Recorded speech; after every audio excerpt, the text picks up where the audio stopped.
bound to lose. Are you fascists about to lose? You fascists about to lose. You fascists about to lose. You're about to lose. You fascists about to lose. I said, are you fascists about to lose? You fascists about to lose. You fascists about to lose. You're about to lose. You fascists about to lose.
To look in the mirror, America. Do you like what you see? I keep referring to Obama as the magic Negro. Do you like what you see now? Well, suck on this. It's just a mirror, America. Shared sacrifice by everybody. What could it do to you except reflect your image? I did nothing wrong at the Minneapolis airport. The Majority Report. Far more credible to me than PBS and Frontline. The Majority Report. With Sam Seder. Ever get the feeling you've been cheated?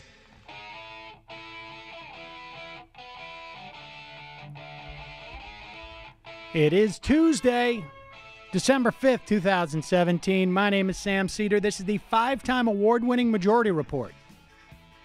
We are broadcasting live steps from the industrially ravaged Gowanus Canal in the heartland of America, downtown Brooklyn, USA.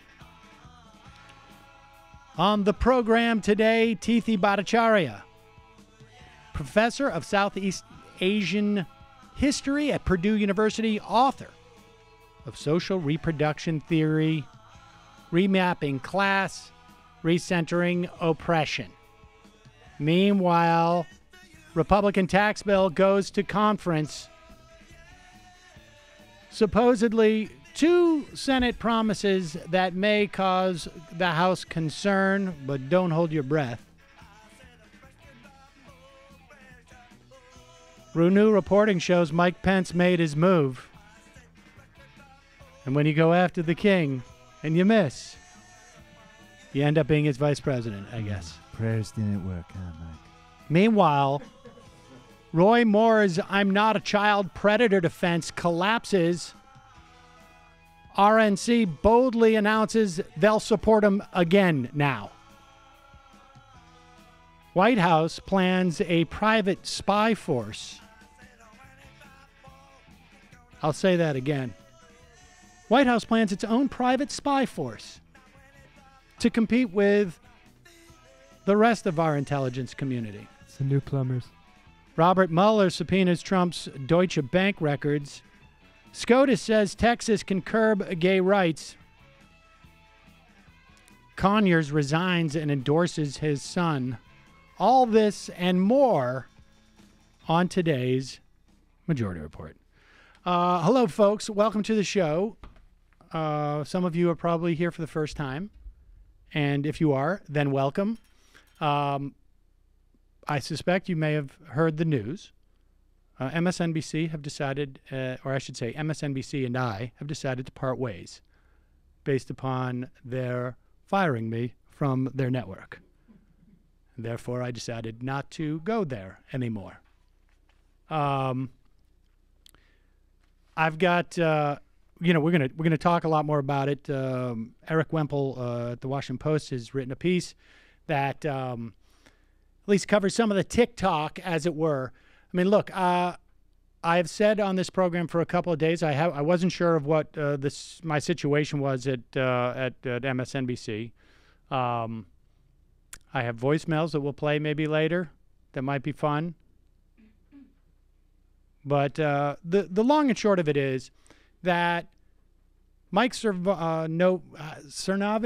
Cernovich. Mike Cernovich. Okay, Mike, however you pronounce that. I guess there's a theta at the end. He willfully misinterpreted a tweet that I did. Obviously, you can see the only people who seem to agree with his interpretation are David Duke. That's not a coincidence, of course. Mike Cernovich is very white supremacy friendly. He certainly has articulated that in tweets. He is, look, and by his own reckoning, he is a very famous, well-known person. He's very famous and well-known. He's tweeted that out. I think we can all acknowledge that. Super well-known. He's known for Pizzagate.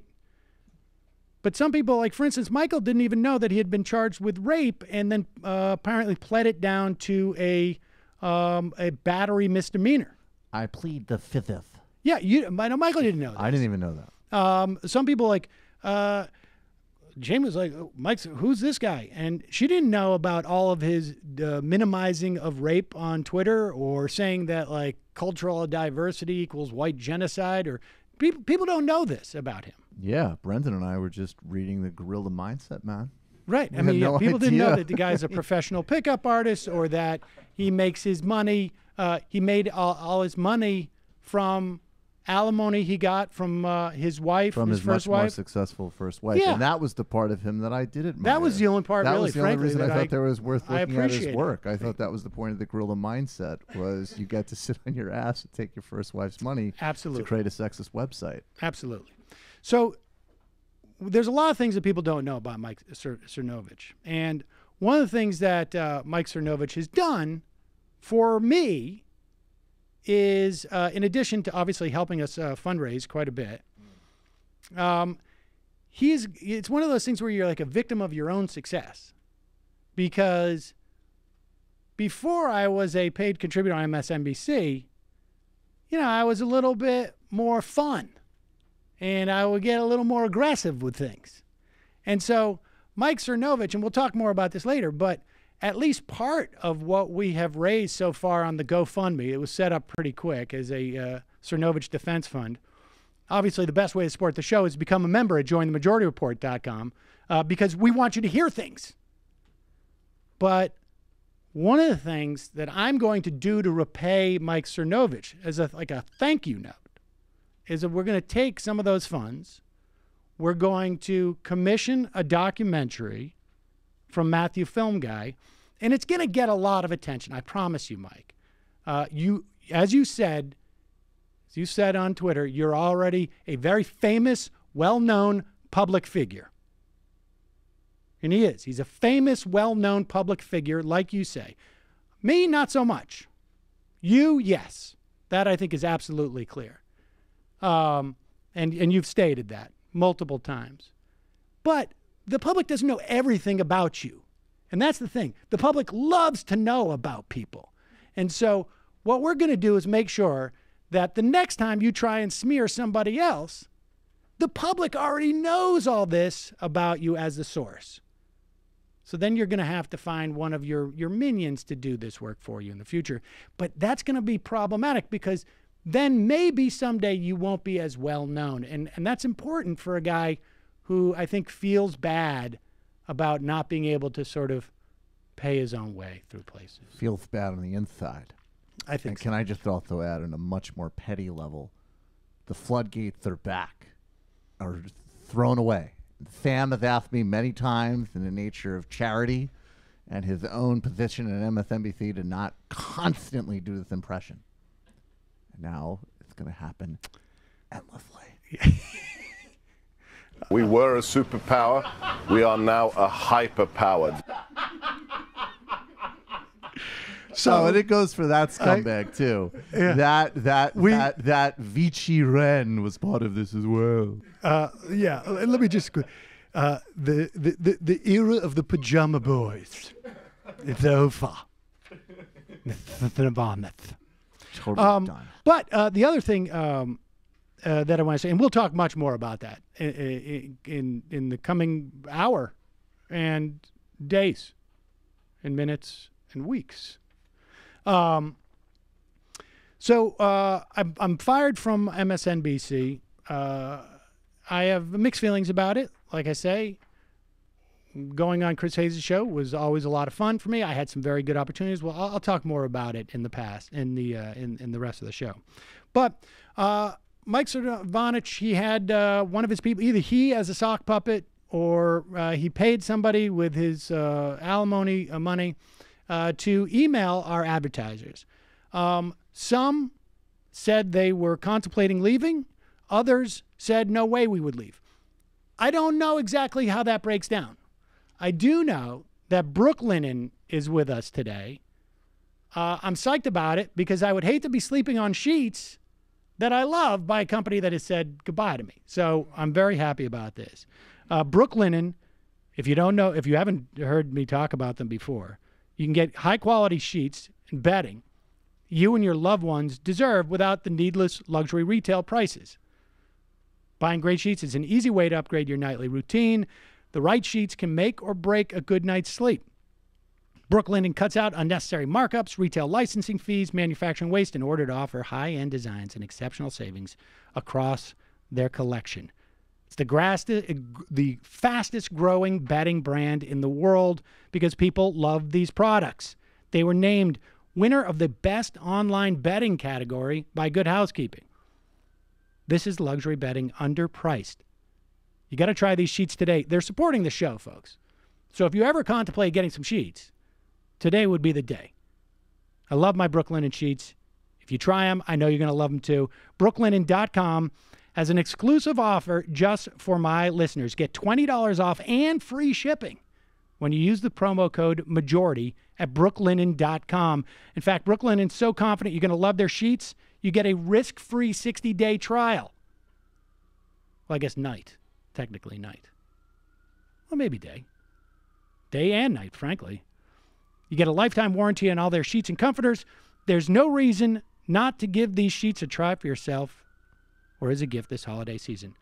The only way to get $20 off and free shipping, use the promo code MAJORITY at brooklinen.com. That's brooklinen.com, BROOKLINEN.com, promo code MAJORITY. Brooklinen, these are the best sheets ever. Do we have time? Yeah, we do, right? I want to play this. We mentioned, now look, one of the reasons why Mike Cernovich was attacking us, in fact, probably the primary reason, and I have reason to believe this. There's a variety of possible reasons. But I think this is the reason why he really do. I mean, it's obviously not a coincidence, right? He could have found many other tweets of mine that he wanted to promote. But one of the things, and now I know Mike Cernovich has said, I don't agree with Roy Moore. Of course, he went on to question the validity of some of the witnesses against Roy Moore, or I should say the victims. Well, one of those victims is speaking out, and I know this is going to bother Cernovich, but I'm still going to do this now. Just as Mike Cernovich had a problem with me calling out people who were justifying Roman Polanski's rape, I also call out Mike Cernovich for trying to run interference for Roy Moore, who is a child sex predator at best. And the Republican Party has stepped up to fund this guy again. because apparently the moral outrage they had 3 weeks ago has dissipated. Here is one of Roy Moore's victims. And remember, the big thing that Roy Moore trotted out was this signature on the yearbook. It's not mine. We've got a forensic handwriting specialist. How depressing is it to be at that point? Because in high school, what people do is they go and fake the DA's signature in their high school yearbook as a way of marking what a great high school career I had. Well, it's how to be cool. Right. You're in with the assistant DA. Tricky women. Apparently some people came up with some other Roy Moore signatures, and it looks identical. But here is a report from the Washington Post from one of Roy Moore's victims. I was in the attic taking bins of Christmas decorations down, and I noticed one remaining bin in the attic. And when I glanced inside, that's when I saw the memories book.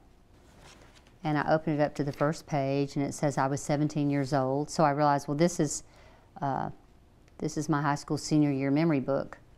And as I turned the pages, I came across a card, and it was a high school graduation greeting card from Roy Moore. Happy graduation, Debbie. I wanted to give you this card myself. I know that you'll be a success in anything you do, Roy. I've known Roy Moore for many years, and I met him in 1981, and we dated for a brief time, and we kissed with my consent, and I'm very sad that he's decided to say he doesn't know me.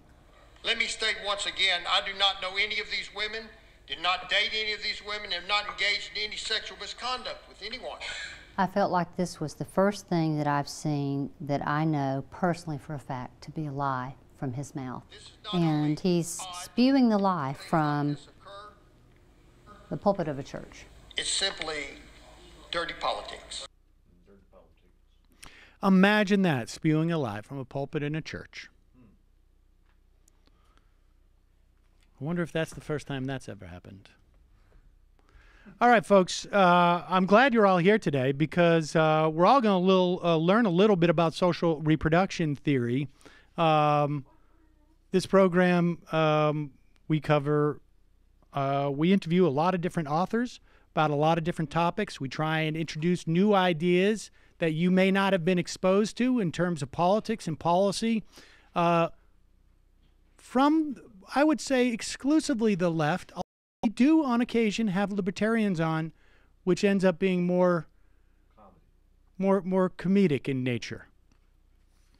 But we're going to take a quick break. When we come back, we'll be talking to Tithi Bhattacharya.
We are back. Sam Seder on the Majority Report on the phone. It's a pleasure to welcome to the program Tithi Bhattacharya. She is a professor of South Asian history at Purdue University.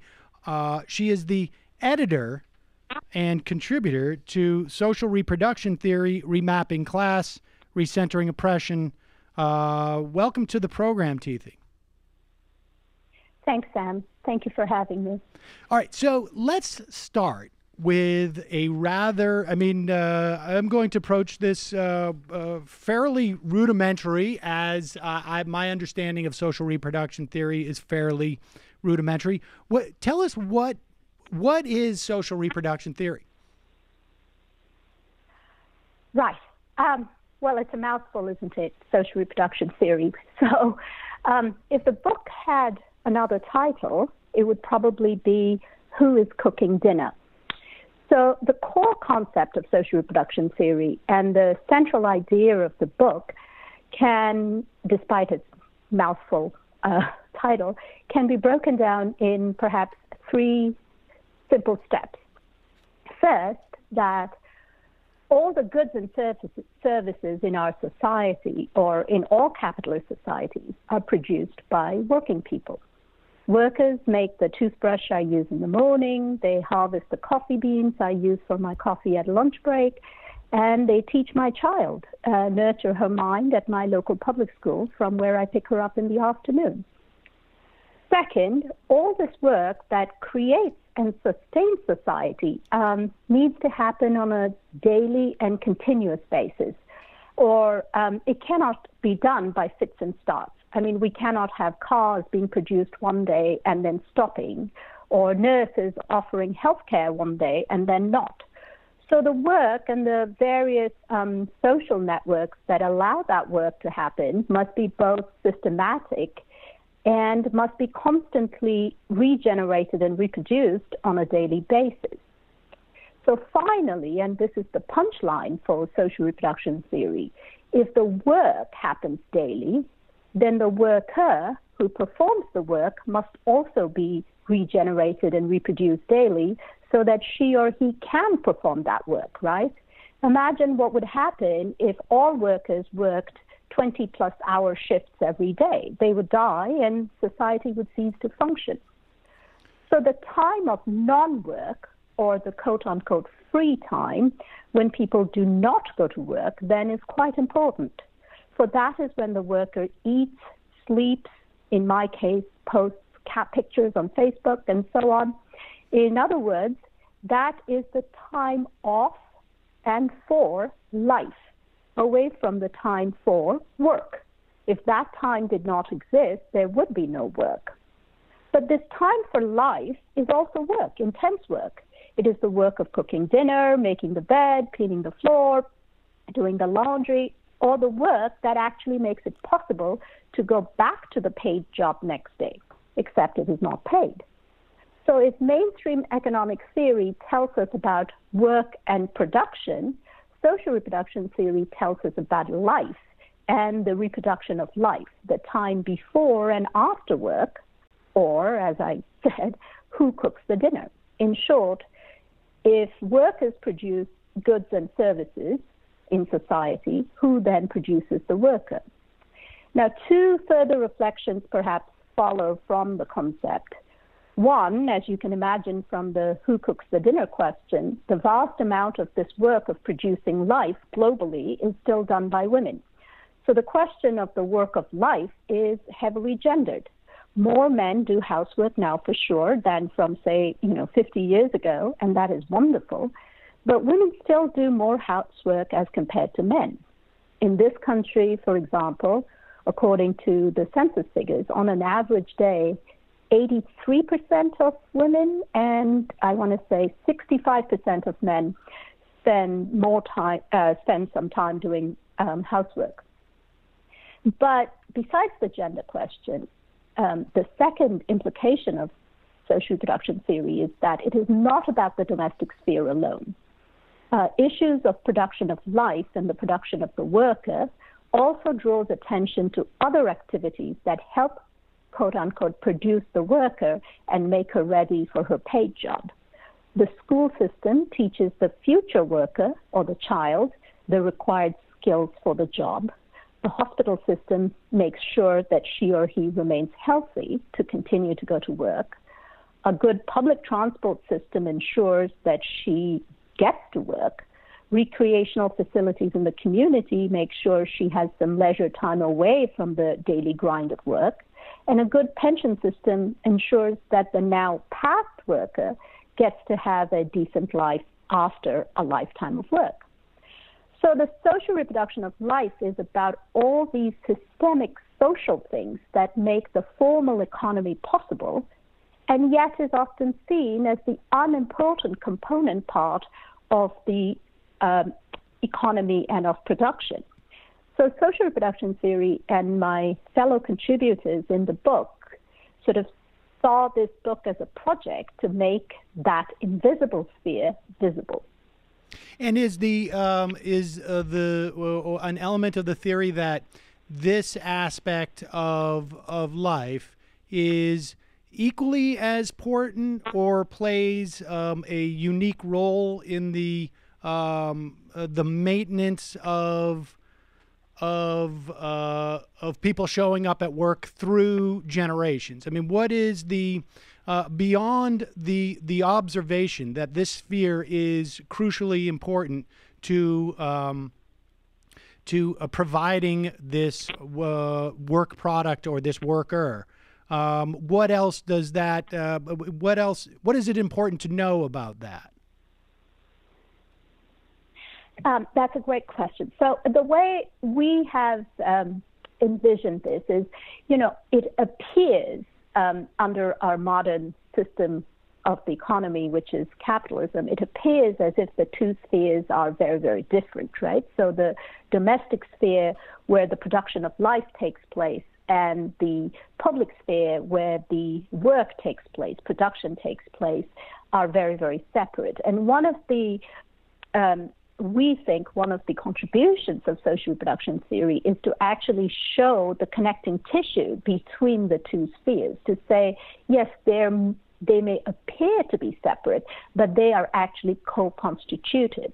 So changes in one sphere will absolutely affect the other, and vice versa. So let's say, for instance, if there is an attack on social services, and I hope we get to talk about that later, because I think that's very crucial for us with this new tax bill that's coming on.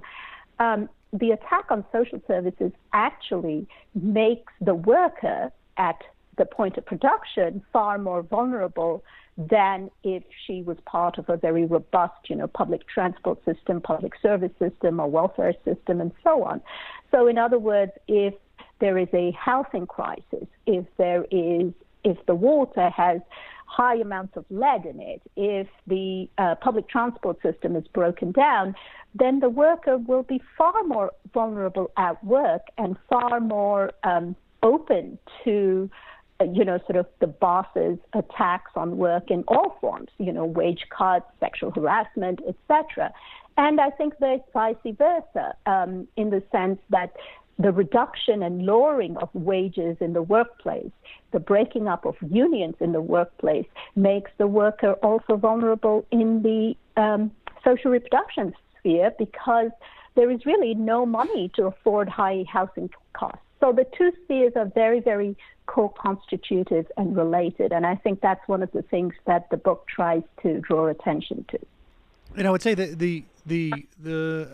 to give I guess a similar example in the positive, for instance, in New York City we have universal pre-K, and the fact that my child can go to free pre-kindergarten frees me up to do this podcast, theoretically, right? I mean, that it cuts both ways. Exactly. And this is why, if we come to the question of what are women's issues or what are feminist issues, I think social reproduction theory in general, and the book in particular, tries to say, well, there can't be separate feminist issues, right? So it has to be seen in the context of the totality of society, because a systemic attack on workplaces, or the reverse, as you say, actual institutions that provide public care in the public sphere, are actually not gender-neutral acts, but actually have either a debilitating effect on gender relations or a wonderful effect on gender relations.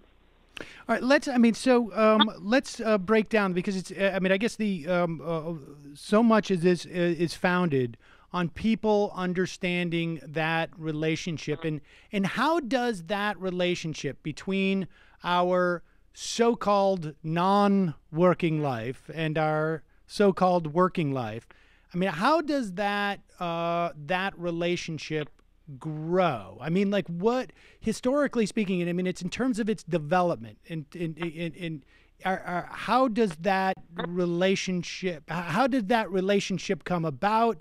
I mean, what was, if they are if there's such a symbiotic relationship between the two, you know, what came first? Or are we watching sort of like an egg, you know, a zygote split, or what is going on there? Okay, so I'm going to sort of reframe your question a little bit to talk about some concrete things which can kind of, for me, clarified or got me interested in the first place about that connection, right? So since, let's say, in the last, decade or so, if we look at the global north and struggles in the global north, right? There are less and less struggles compared to, let's say, the 1930s or 1960s or even the 70s. In the global north, there are less and less workplace struggles. We do not see, a fantastic rise in strike statistics. We do not see, we actually witness a terrible fall in union density across the board in the global north and actually parts of the global south as well. So workplace struggles, in other words, have, declined in the global north in the last decades or so. And I would say that is part of the effect of neoliberal policies and neoliberal attacks. So that's a given. So that's the sphere of work. Now then, some people may conclude from that working class struggles are now over. It's done, the labor movement is dead, and so on. We can now move on, and they have won. The other side has won. But if you look at across, the global north, and if you look across, say, for instance, in Latin America, you will see that struggle, far from having declined, has actually erupted in the non-workplace zone. You have struggles for water and water charges all over. You have struggles for housing, lower rent. You have struggles against racism and police brutality in this country, Black Lives Matter. You have struggles against anti-imperialism, and so on. So these are, in one sense, non-workplace struggles. So what then is the connection? So one of the things that we talk about in the book is that neoliberalism and austerity measures first came for the workplace, right? So unions were broken, Reagan's air traffic control strikes, and Margaret Thatcher's miners' strikes. So unions were broken throughout the period of the 80s, so the attack was on the workplace. But there was also attack on social services of the workplace, right? So there was privatization of social services and so on, attacks on reproductive rights. But the fight back that has been happening, in a way, has to happen to begin with right now in the non-workplace sphere, because the power of collective organizing, because lack of union density, is so low in the workplace. So often the struggle erupts out of the workplace over school closing or housing crisis, etc. But if there is a robust union movement or a social justice union approach, then those two fights do not have to stay separate. So in other words, if a working class community gains the cohesiveness and the fight through the fight for water, then it is unlikely that they will be,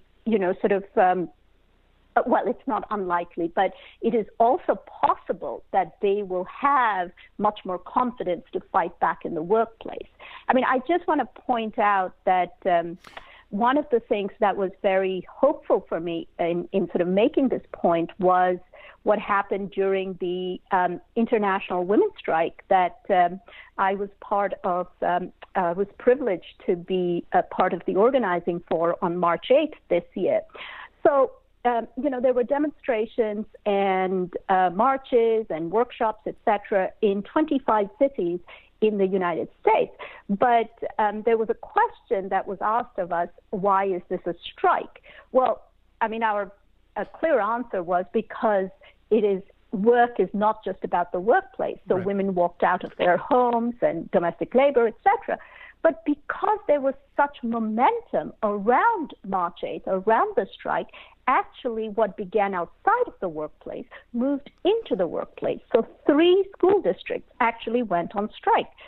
Alexandria City Public Schools in Virginia, Prince George's County Public Schools in Maryland, and the Chapel Hill Carrboro School District in North Carolina. And as you can tell, the 2, Virginia and North Carolina, are right-to-work states.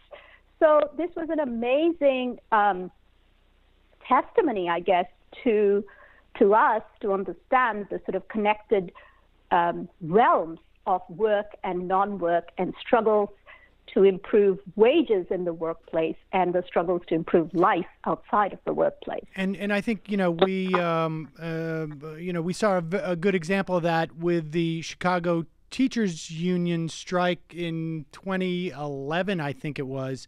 And they are, Karen Lewis, who was the head of the union at that time, promoting a social union movement. And obviously, I mean, it's funny that you also cite schools, because that seems to be teachers seem to be the nexus of this type of and sort of the low-hanging fruit, if you will, of this nexus between home and work, because they have a relationship with their work. When people send their kids to school, they don't perceive they're sending them to work per se. It's sort of a third type of category, in that they interact with teachers there. I guess the relationship between parents and teachers gives you a beginning of that. But I guess what I'm asking from a theoretical sense is how did this relationship, and maybe I'm looking at it wrong, through an incorrect theoretical frame, but did this relationship become, was it created?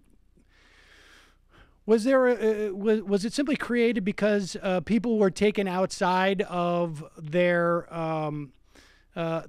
social lives and went to work? What were the factors that, I guess, disenfranchised? If we're having to point out there's a particular relationship between what we generally, conventionally wisdom think of work versus what we generally think of our life outside of work, where did that gulf come from? What is contributing to that gulf? Or was it there before and we need to see the connectivity? I mean, speak to that relationship. All right. Okay, so this is something we understand in the book itself, but I understand as a theoretical framework myself, is something specific to capitalism. So in a pre-capitalist society or a feudal society, work and home are connected because most of the work happens within the home. And you don't have to go away from home, sometimes even away from your place of birth to work, and there is such a strict division between work and home. So this division begins with the modern capitalist system, where industrial production takes place outside of the home, and the home is kind of drained, if you like, of all productive activity. That does not mean that I'm saying that the work that's done in the home is, not important, quite the reverse. But industrial production, or things that count in the formal economy, happens outside of the home. So that's where the division starts. And actually, if you think about early industrial capitalism, for instance, the kind of accounts we have of northern English cities like Manchester or Lancashire, and these sort of vast factories belching smoke, and all the workers who are going to work in it. It is men, women, and children. They are all working together in the factories, and they're working incredibly long hours. So there are these heartbreaking testimonies from mothers talking about their children at work and saying, I don't mind that she gets spanked or beaten by the boss as long as she's not fired or her wages are cut. So in other words, the wages are so little that in order to produce life or in order to survive, the entire family has to be at work. But if the entire family is at work, which is the early phase of capitalism, then the work of life really can't take place, because then there's no one actually to cook the dinner, to clean the dishes, and so on. So there is an incredible rise of mortality, and the conditions of the workers in the early part of capitalism is absolutely miserable. They live in squalor and near-death conditions. So, and that's bad in the long run for the bosses, because if there are no workers, then where is the profit and the work going to come from? So what happens in the early stage of capitalism is actually the capitalist state then intervenes and says, wait, we need to have working hours reduced, and here is the gender part of it, let's save a part of the working force for the homework, while a part of the working force goes to work. And that's where the sort of homemaker, breadwinner kind of division comes from, which actually, because capitalism is such a greedy system, it didn't have in the beginning. So it was kind of a sort of live and learn process for capitalism as well, which created this sort of very strict division between work and home, and was maintained through sort of gendered ideologies that then came into effect, that women cannot do heavy work, women are more prone to, doing embroidery or whatever, as compared to working in the mines. So that's something very clearly that happens from the start of capitalism. And, there is a very clear framework to understand this in Marx, but there are also silences in Karl Marx's work about this process. So, for instance, one of the things that Marx points out is the worker has to go to work because of the processes of dispossession that happened a generation ago. So, in other words, the means to reproduce life, access to land, access to food, was taken away from the worker through, for instance, in England, through the enclosure processes and so on. Then the worker has to go to work and work for a wage in order to be able to produce life, whereas previously in the agricultural feudal system, the worker had access to those means of producing life. That's why life and work could happen in the same sphere. So if those means are taken away, then the worker goes to work. But Marx says that the worker is dispossessed, and all he or she has to sell to the capitalist is her labor power. Now, labor power, Marx says, is not labor, it's the ability to work. And he says, I don't remember the exact words, but he says that just like any other machine, that labor power needs to be replaced, regenerated, etc. But that's where he stops. He doesn't probe the question of what then are the means and ways in which that capacity to work is regenerated. So that kind of silence is where I think social reproduction theory comes in and takes up that question. I see. And so we have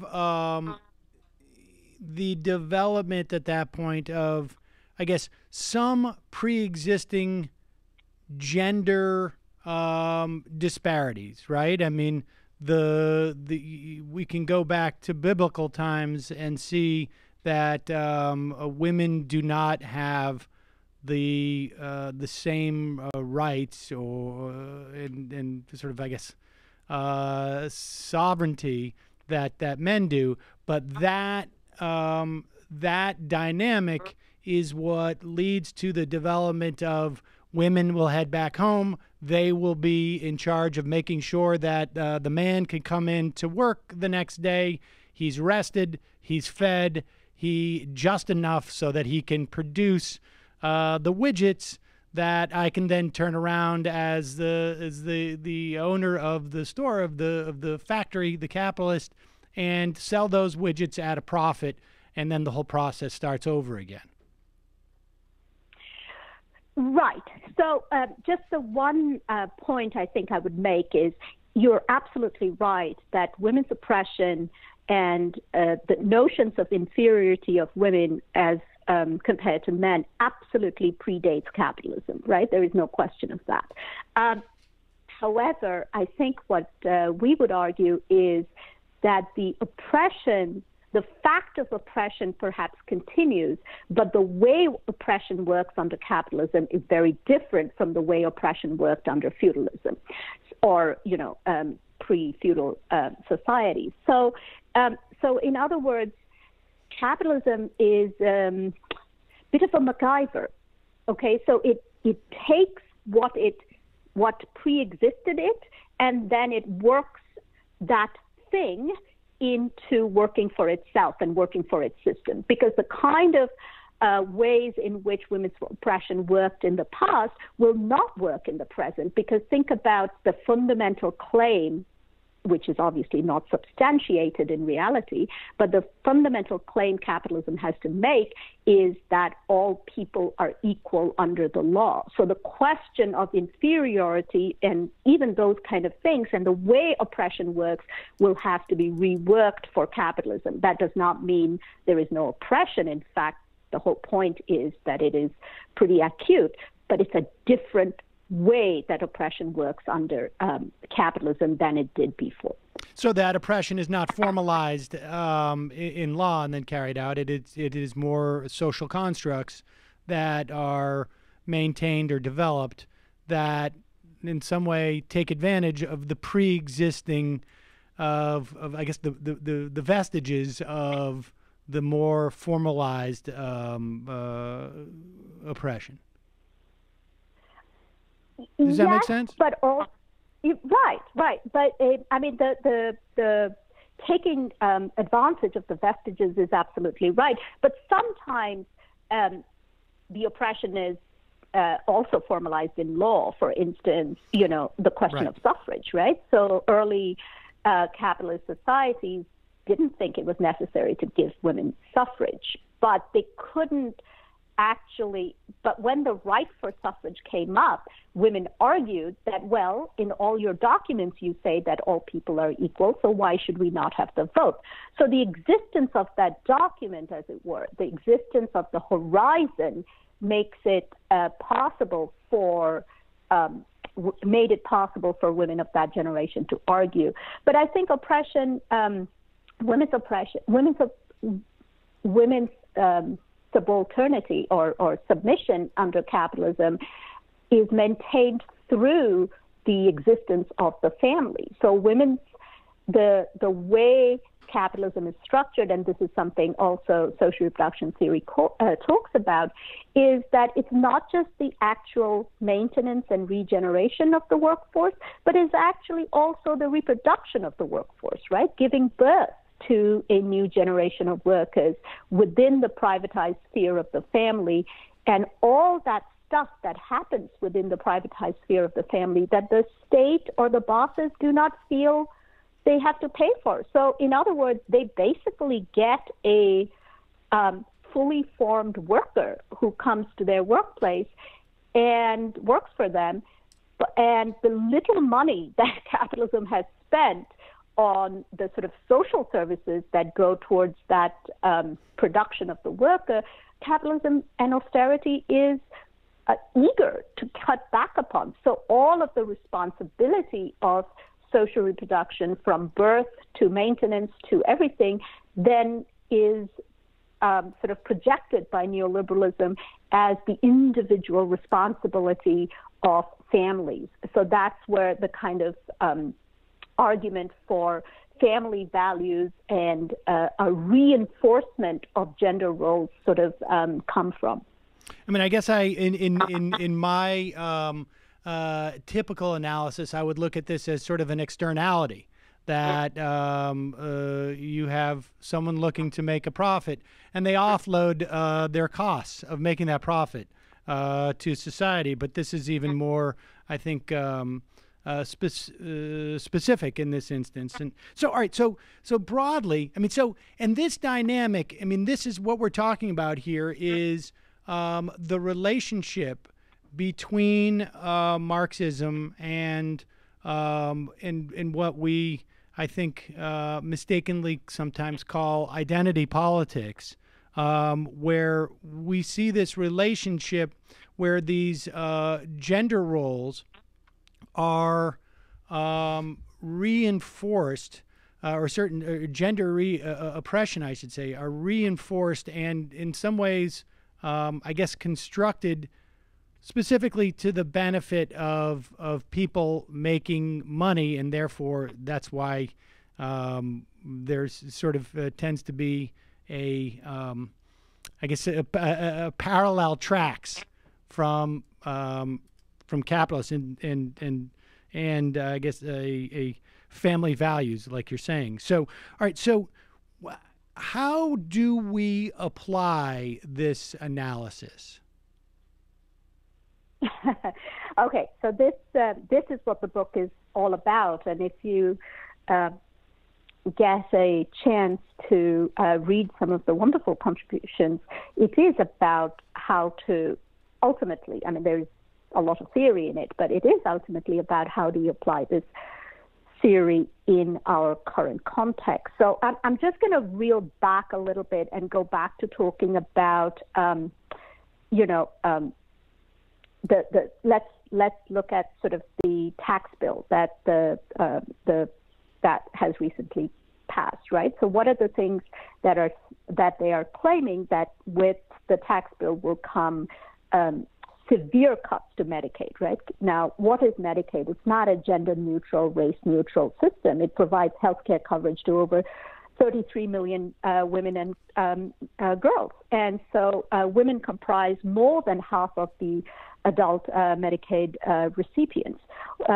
Eliminating the student loan interest deduction would reduce the economic security of recent graduates, but especially Black women who have the highest mean cumulative debt after college, right?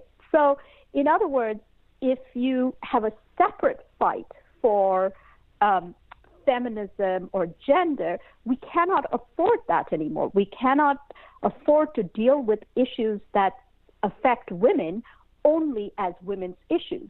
We need a systemic fight back in general because, if we look at the housing crisis, right? The 2008 crash affected disproportionately women of color and communities of color.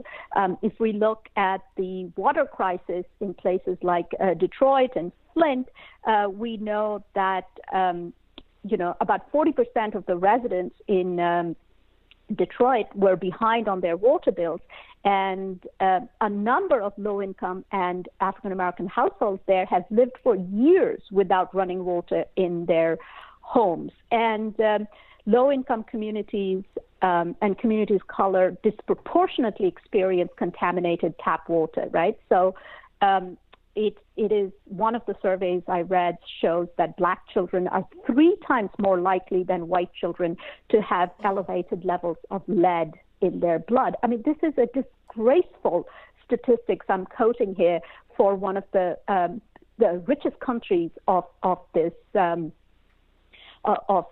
planet, right? So how do we then think about these sort of fights for life-making activities and their connection to the fights for the union fights and fight for wages, etc.?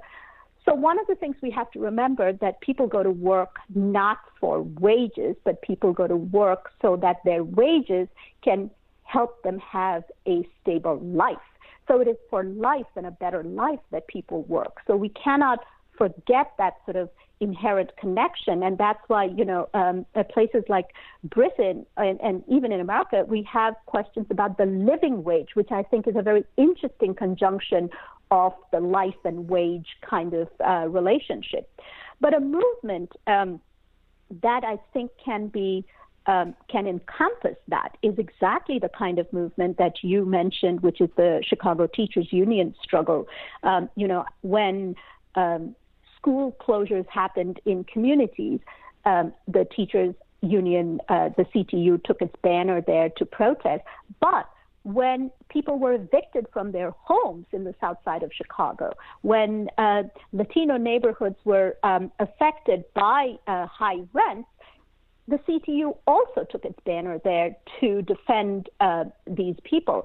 And so when they went on strike, the communities saw that, oh, it's the same union that was there for my struggle. And the amount of support that the CTU strike got from the general working class communities and ordinary people of Chicago was precisely for this reason, and it was absolutely extraordinary. So I think any social movement in our times must champion with equal vigor working class struggles based in communities around water, housing, or police violence, alongside of workplace struggles. It will have to learn to unify sort of universal demands like, healthcare for all, with race and gender-specific ones, for instance, about affirmative action or reproductive justice. Because, one of the things that I love about these words of Angela Davis is that it absolutely shows you the dangers of not standing in solidarity with all struggles against the system everywhere, because she says, if they come for me in the morning, they will come for you in the night. Right. And I think, the irony of the upcoming massive attack we're going to see on public sector unions, which remains the largest density of unionism in this country, very well may be that unions are forced to find their allies outside of where we traditionally, perceive the essence of unionism to live at work. Now, of course, there was a time where there was much more union density, and that unionism would carry to your local pub or to the union hall or outside of that. But Tithi, Jamie would like to ask a question. She's here, and she actually recommended you as a guest. So, special question from Jamie today. Hi, Tithi. Of course. Hi, Jamie. So I guess a lot of what we talk about on the show is sort of how we get back those like New Deal style modes that help us with our social reproduction, like healthcare, housing, blah, blah, blah. And in our current moment of crisis, which I think most of us can agree is happening right now, a lot of the old modes and institutions of social reproduction that we saw arise in the Fordist era are breaking down. Birth rates are dropping. Millennials are not getting married. More young people are living with their parents or roommates and with a spouse for the first time since modernity. And it's increasingly rare that one person's income can support a whole family. So given that a lot of these dying processes operated in service of capital and were sort of a stabilizing force in bourgeois society, do you see in this moment of breakdown, like even though it's obviously very bad on a practical level for lots and lots of people, do you also see some sort of radical potential to not just bring back what we had before with this sole breadwinner patriarchal system, but replace it with something maybe better and more egalitarian? Well, as a socialist and as a feminist, my calling card is hope, right? You always have hope on the conditions changing, and you always have hope in the ability of ordinary people to change their living conditions. And, I feel that I have to point out that even in this country, since Trump got elected, we have seen some extraordinary developments that can energize that sort of little sapling of hope that we all nurture in ourselves. I would point to the Women's March, the Women's Strike. I would point to the extraordinary airport protests that just ordinary people spontaneously went to the airports to protest Trump's law. And especially with the new Supreme Court justice, I hope we see another round of that. So in other words, I think this is unsustainable. This situation, this condition of the grabbing of all wealth by a tiny handful of people is unsustainable for society, or unsustainable for the globe, and unsustainable also in a much more scary way, which is for the future of the planet. So I do think we will see struggles coming in the coming years. Struggles erupt. The real question is, as you say, what is going to be the model of struggle? Like, we cannot have a union movement starting up, which, like Richard Trumka says, the wall, if it's being built, should be a union wall, or the, pipeline that should be built should be a union pipeline. I mean, we cannot have that approach to social justice and social struggle. And this is why I think social reproduction theory and our lessons from anti-racist and feminist struggles is our struggles are united, that it is unsustainable, that if you do not back Black Lives Matter, then you cannot be a true champion for even a wage struggle at work, because a wage struggle at work must be, by its very nature, anti-racist and pro-women. So those are not separate fights. And can we imagine a sort of revitalized social movement?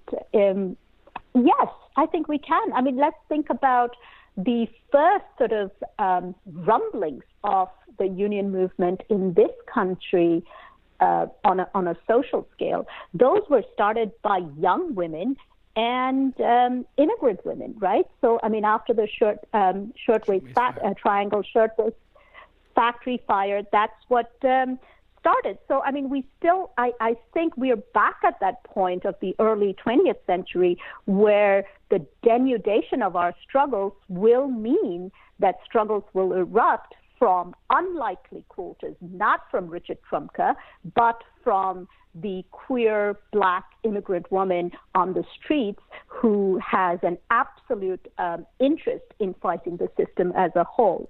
There's a wonderful poem by a Jewish feminist from the 1930s, Tilly Olson, called "I Want You Women Up North to Know." And she says, how your children's dresses are stained with blood of the women workers down south. But the poem ends, and it gives a list of all the ways that the women workers in the North produce these dainty dresses for Macy's and all the supermarkets.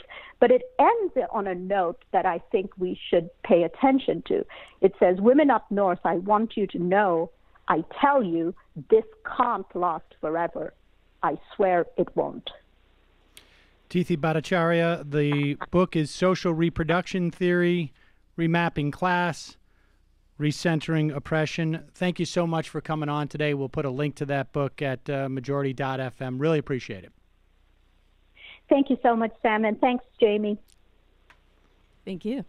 All right, folks, we're going to take a quick break. Maybe we'll do a freebie Tuesday today. But we will take a quick break. What? You have a new song? Steven sent in, it's a song called Situation Sam. Steven, just Steven, a listener, Steven. Listener Steven, I don't know if I want to say his last name or not. Okay, fair enough. Listener Steven, this is going to be the break song. Is that what you're talking about? Okay, that'll be a good idea. Just a reminder, you can support this program by going to jointhemajority.report.com, becoming a member. We do have, people have asked us about that GoFundMe site. We threw that up moments after, I don't know when it was, maybe an hour, sometime last night. And we're going to dedicate at least part of that to doing this documentary to further Mike Cernovich's fame. I mean, he's super famous when you read him. I mean, that's why I can't pronounce his name. We're going to research him so well that we'll get the pronunciation right. Maybe. I mean, but my point is that like he says, he is a public figure. He stated this many times, a big public figure. I'm not. I mean, I do this because you don't have a gorilla mindset. Well, there's probably a myriad of reasons. There couldn't have been a less well-known contributor on MSNBC than me. I mean, I don't even know if they had any other pay-per-appearance types. No, I doubt it. I'm not even sure they would have known I was there, frankly, if it wasn't for Mike Cernovich, because like he says, he is a public figure. And he's very well known. And so we're going to dedicate part of that. And then part of it is also going to be just to make up for what we've lost on advertising. And the more we get members, the more we can deal with folks like Mike Cernovich without having to worry about them trying to cut off our funding. We can't go back in time and say to his former wife, hey, you don't want to marry this guy because look at what he's going to tweet in the future. That's what's in his head. We have a message from the future to Mike Cernovich's much more successful ex-wife. He's going to take your hard-earned legal earnings and turn it into a disgusting website and Twitter career which apologizes for rape, racism, and every type of despicable thing imaginable. Stop before you marry this troubled man that you feel obvious immense compassion for. This will be the biggest pity sex you will ever regret in your life. Stop it now. Like I'm a speaking Terminator. to you in Cernovichese so you understand. This is like the theme. This is what the story of Terminator 2 was. Terminator 2, except this time it's Mike Cernovich. But we want you to become a member and listen to the program. I think you're going to enjoy it. Some days we have long, interviews about what is social reproduction theory. Other days we'll be talking about Roy Moore, or we'll be talking about, a whole mix of things. Also, on our YouTube page or via iTunes, you can find TMBS, which is the Michael Brooks Show, which I cannot promise you will not be 90 minutes of Mike Cernovich speaking. It's actually usually a much more kind of high-minded sort of show with a fair amount of comedy, but a lot of international coverage and stuff. But tonight, yes. Tonight, your guests will be? Matt Brunig. We're talking about creating a think tank for the masses and social democratic policy. Oh, that's right. That wasn't on purpose. You don't think that Matt Brunig is No, gonna be I on was actually the Michael grabbing Brooks show this. tonight? That was going to remind me that it's Matt's birthday today. Our own Matt. Oh. And my neighbor Randy's birthday. So happy birthday, guys. Well, happy birthday, Matt. So Matt Brunig, who else? Big Waz, Wozni Lambre, regular crew. He's from Leverage the Chat. We're going to talk about that. And then we're going to talk about Spike Lee, and She's Gotta Have It. And then and then on the post game for patrons, Milton Alamati's in studio. But for most relevant, I guess, for longtime Majority Report people, Matt Binder and I are reuniting. It's going to be like an 8-hour show. It's going to be about an hour and a half public show and then an hour post game. Matt Binder and I are reuniting on an M&M special pyramid segment, and we're going to lock a certain very whack media entity into the pyramid. I would say most people who aren't familiar with the show understood about maybe three out of those 25 words in that sentence. Which the was? Just coffee. The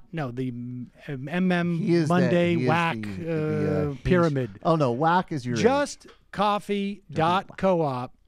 Advertisers who have been with this show from the get-go.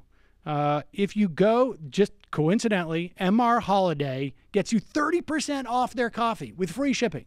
MR Holiday is the coupon code. JustCoffee.coop. We're going to take a quick break, but non-members, you will stay with us as we will talk a couple of these stories, and I will say a little bit more about the MSNBC thing, but we'll be right back. Hey, yo, this called Situation Sam.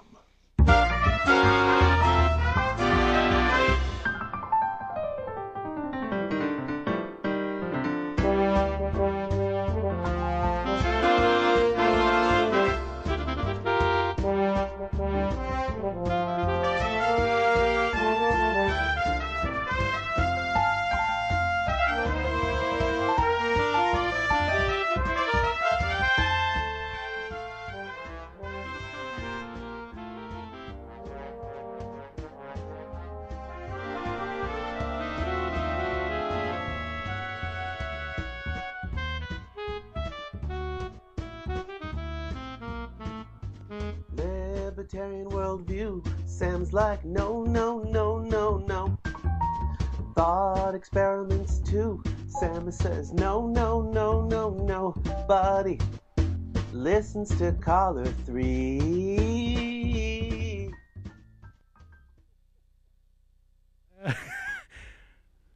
I mean, it was good. We are back. This would normally be the fun half, ladies and gentlemen. Isn't this still fun? It's still We're fun. We're going to make it not Where fun. Where is my sound sheet? I somehow lost my... I got it. Forget it. Another theme, by the way, if you're new to the show, is Sam's missing and quickly recovered sound sheet. That's the way we do it here. We miss it, and then we find it. Oh, boy. I'm really... Skype interface? You about to complain about that? Nope. Okay. I was actually thinking about how much fun I'm going to have with that Cernovich documentary. Let's get some of that over with, shall we, folks? Mike Cernovich was very, very... Look at... He's got sweet new glasses. He's out celebrating. Celebration shades. He... now, understand this, okay? I want to tell you a little bit of background on this. So Mike Cernovich tweets out, finds this tweet of mine from 2009 where I'm knocking people who are supporting... I guess what happened was that Polanski got arrested, I think. And but all I remember is that there were members of the Hollywood community, filmmakers such, who were signing a petition to get to rehabilitate Roman Polanski in some fashion. And I found it disgusting, and I responded with satire, suggesting that if I didn't care about Polanski, but if my daughter was raped, that I would hope it would be by an older man who had a great sense of mise-en-scene. Now, one of the tip-offs that people could have known that it was a satire might have been the use of mise-en-scene when you talk about that, or just the fact that, you know, if he's paying somebody to look through my tweets, one would anticipate that somewhere between 2009 and 2017, you'd find something else that was problematic in that way. But, I mean, I think Mike knows that he was purposely misinterpreting it, but that's fine. He could say, hey, you've purposely misinterpreted the fact that I was charged with rape and pled it down to a misdemeanor battery. He could say that. That's fine. It's a free country. So here's the thing. As much as play as Cernovich got the first day or two, Seb Gorka retweeted it, Donald Trump Jr. retweeted it. Yeah. Nobody else picked it up. In fact, what is the name of that thing? It's like, there's a bot checker. And a buddy of mine who is in this type of like business, not our business, but more like the tech business, he ran a bunch of those tweets through botcheck.me. where you can find out through their analysis, are these real Twitterers or are these real bots? Are these bots? And not all of them were bots, but the vast majority were bots. So this is obviously an operation that is funded. You buy those bots, you set it out, and this is the way that Mike Cernovich makes his hay.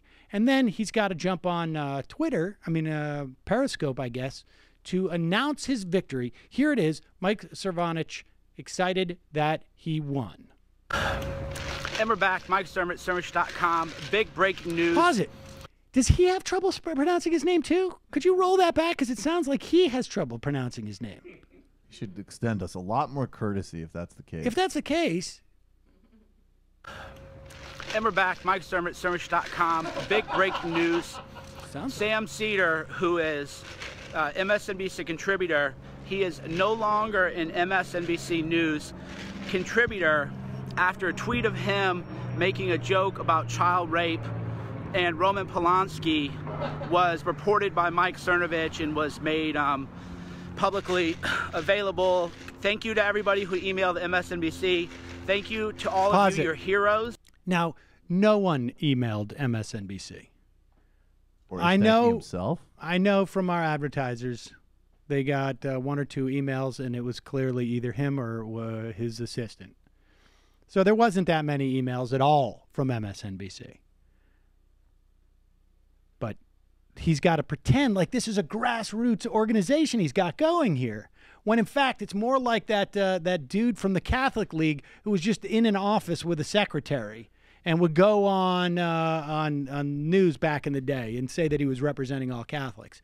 Now, maybe Mike Cernovich is saying, I represent everybody who's ever been charged with rape and pled down to a misdemeanor. I'm to plead down to the misdemeanor from Rape League, and we are incredibly upset about Roman Polanski satire. Here we go.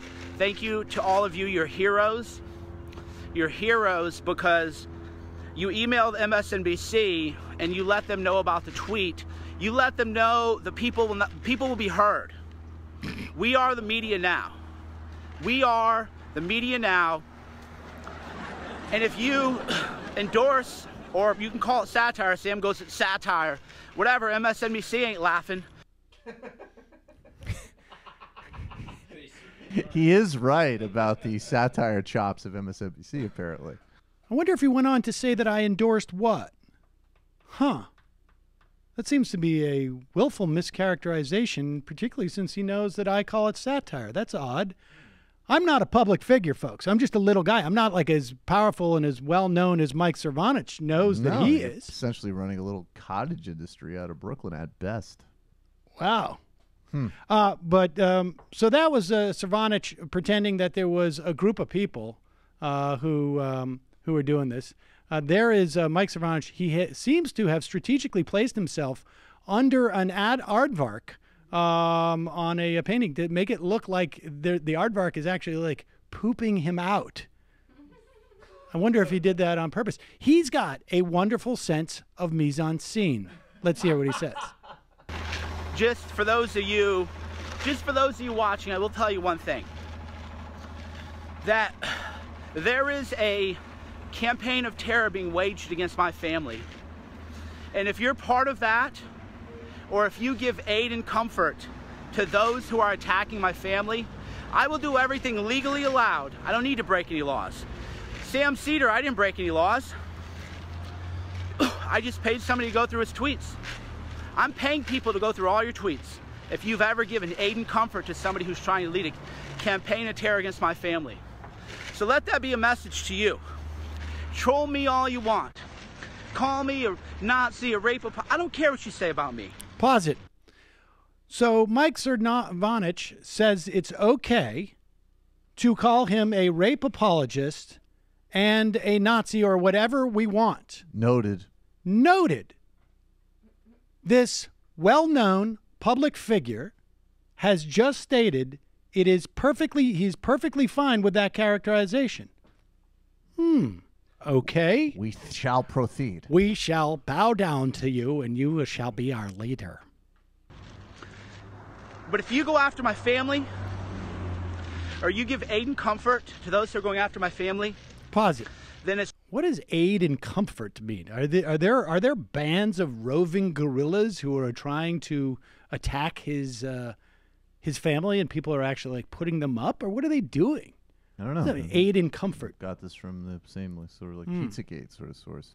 I don't know that we've ever even acknowledged that he could have a family on this. I'm program. shocked.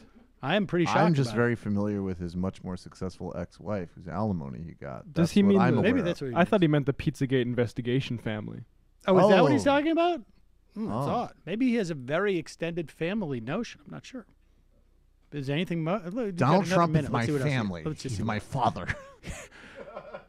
going to be very personal. I will do everything legally allowed. Nothing illegal. I don't need to break the law. So. Just adding to my impression. So now, what does this guy do? Is he selling his vitamins online? Is that right? Let me double check. I believe he does. Huh. I know about the gorilla mindset. All right. Well, who knows? Well, all right, so there's Mike Cernovich. He's a well-known figure, as you know. He has stated that multiple times. So we were just playing that video because he's news. Entrepreneur, journalist. Mm-hmm. Stay-at-home layabout, receiver of alimony. Oh, God. This is going to be fun. Incidentally, we forgot to mention yesterday that it was the 1-year anniversary of the Pizzagate shooting. Oh, well, congratulations. That is great. Everybody remembers Pizzagate shooting, where somebody was listening to Mike Cernovich, I guess one of the members of his... Oh, wow. Wow.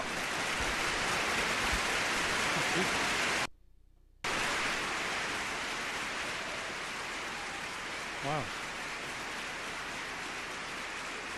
People are pretty excited about that. I mean, he's a very well-known figure, as you know. And he inspired someone to go in and shoot up a pizza parlor looking for a pedophilia ring. Here is... oh, wait, what is this? This is Vic Berger. And, folks, if you're not following Vic Berger on Twitter... Do it. Or on his YouTube channel... Do yourself a favor.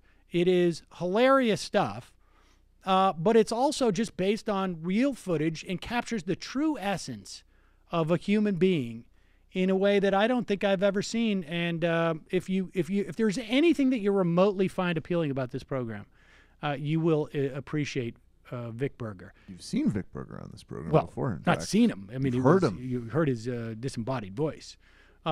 But here it is, Pizzagate. This is entitled Pizzagate. Mike Cernovich on 60 Minutes. You know, yes or no? Did you know that most people in media are pedophiles? This past December, Edgar Welch opened fire in a Washington, D.C. pizzeria. He told police he was there to rescue children forced into prostitution by Hillary Clinton. They literally have a fucking sex dungeon. Most people don't know this. The story of Secretary Clinton's child sex trafficking operation in a pizzeria was invented before the election by fraudulent news sites and shared by millions. These news stories are fakes. They're definitely not fake. They're lies. They're not lie at all. 100% true.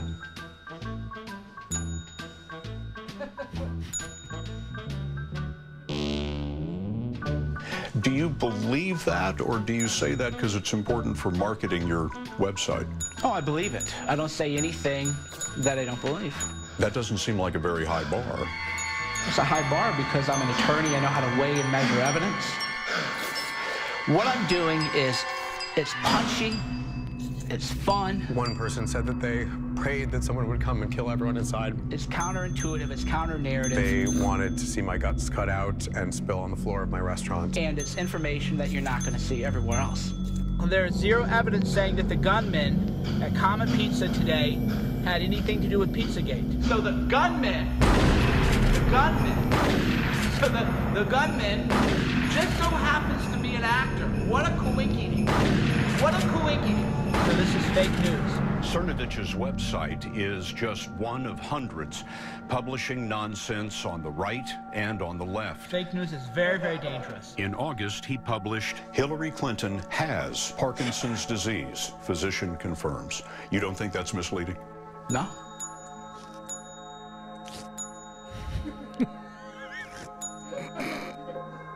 You believe it's true today?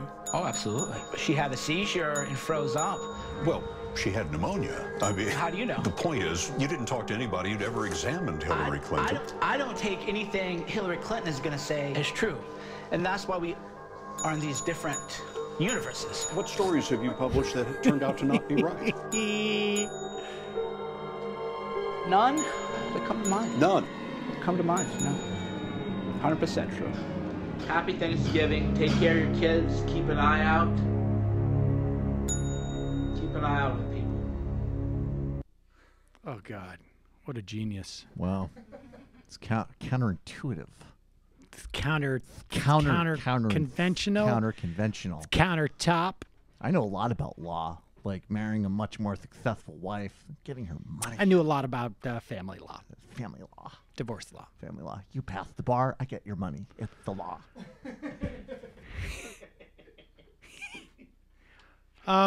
Speaking of the underlying issue here, Mike Cernovich, the important thing that he's got going on is try and distract, and he's done a pretty good job from the fact that the Republican Party, the conservative movement, the alt-right, is desperate to make sure that Roy Moore is not held accountable for his being a child sex predator. And now, of course, Alabama is the last place you would imagine a Republican losing a federal election. But they're very concerned. I mean, the RNC has jumped back in with money. The RNC is officially backing Roy Moore. McConnell came out the other day and said, yeah, remember before when I said we would expel him from the Senate? No, not really anymore, because it seems to have died down. There's only 7 women. And because we're not seeing 8, 9, 10, 11, 12, 13, 14, 15 like we saw with Trump. Actually, in Syria, yeah, right. What number would actually make a difference to these people, if we're being real? I think... How many women do you need to be, girls do you need to assault before it matters to Republican leadership? I don't think there is a number. I think it has to do with relative to how much time there is. So I think it's more of like a rate. Right. How often does it come out that he preyed on women? Now, remember... McConnell needs to get on TV and be like, look, he's going to need to be banned from a lot more malls than just one. Listen. You want us to take it seriously. We got tax cuts to pass. It's not like, I mean, how many, I don't know. I mean, Roy Moore, just because he preyed on young girls doesn't mean that he preyed on, dozens and dozens. I mean, maybe you don't have the time. The discerning Maybe pedophile. he was a discerning, honestly, I'm a serial monogamous pedophile. That's right. Yep. No, my girlfriend has a trigonometry test, and I'm prepared for a case. And here is how his paid campaign spokesperson defends Roy Moore on the what's happening in terms of the continued evidence that's coming out that Roy Moore was preying on young women. She's on CNN with Poppy Harlow, and she is basically saying, look, we'll forgive child sex predation if we think we can get somebody in there who is anti-choice. We just had that freeze up. Server attack. Server. With a DDoS. The deep state. Nothing Deep illegal. state is Only coming at legal us things. Because of Roman Polanski supporters. Joining me now is Moore's campaign spokeswoman, Janet Porter. Janet, it is nice to have you on. Thank you for joining us. And let me get right to it. So Thank you. It's great to be with you. And by the way, congratulations on your unborn child. That's the reason why I came down as a volunteer to speak for Judge Roy Moore, because he'll stand for the rights of babies like yours in the womb, where his opponent will support killing them up until the moment of birth. Janet, thank you for being with us, and I appreciate the congratulations on our son on the way. Now let's get right to this. How about this? Excuse me, unpaid spokesperson who's not getting any money for Judge Moore. You want to extrapolate on that whole thing about Doug Jones having no problem with killing a child up until the moment of birth? What did you say? I mean, it's just absurd. It was very surprising of Doug Jones as a conservative Southern Democrat to say that. I was surprised when he said we needed to find bipartisan solutions for the deficit, and also that there should be an exemption even after the child was born, up until a year, if the parents just want to get rid of it. It was, side of the road. I thought it was very... It's pretty bold. Pretty bold to run that way. It was even beyond the Alabama. social reproduction interview. I thought it was kind of striking. Just to be clear to everybody, that was sarcasm. I don't know about that. Have a think about it. My God, he just lied about Doug Jones. Everything's flooring. Do I defend Doug Jones from the lie, or do I spread the lie, or do I suffering succotash? Not everything that's clear is taking your much more successful ex-wife's money. Well, that's the dynamic that's going on there. That is how the anti-choice folks and ostensible, I guess, evangelicals support a child sex predator. There it is. It would be nice if the media pushes back on this stuff, because it's not going to get any better, folks. And I know I'll probably talk about this more at length, but the media feel that, and this is fundamentally what why I decided to, when MSNBC let me go, why I decided to make a bigger issue of it than they had hoped it would be. And it is because there is this sense that the media has, frankly, even corporations have, that you can avoid controversy in this context. Now, maybe, I think partly because of the polarization we have in this country, partly because of technology that exists now, social media, those days are over. And you may think you're avoiding controversy, but what you're ultimately doing is you're choosing a side. And corporations, I know, it's really more of, it's less imperative in my mind that they choose a side. If they want to attempt to be neutral and just get caught up in this and their brand is hurt, whatever, that's a corporate decision to make. But if you're a media outlet and you are part of our society that gets special rights in some respects, right? I mean, the media is far more protected in some instances because it's the media, because it has an important role to fulfill in society. Constitution makes reference of a free press, and there's a greater obligation for the way that you function in society.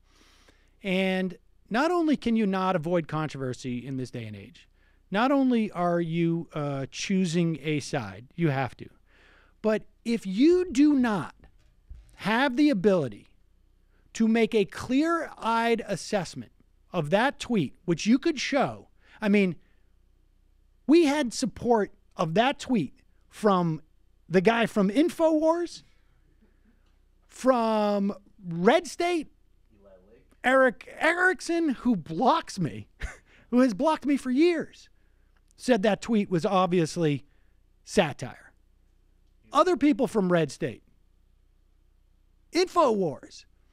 If you, as a media outlet that is a mainstream media outlet, you're dealing with millions and millions of dollars of production.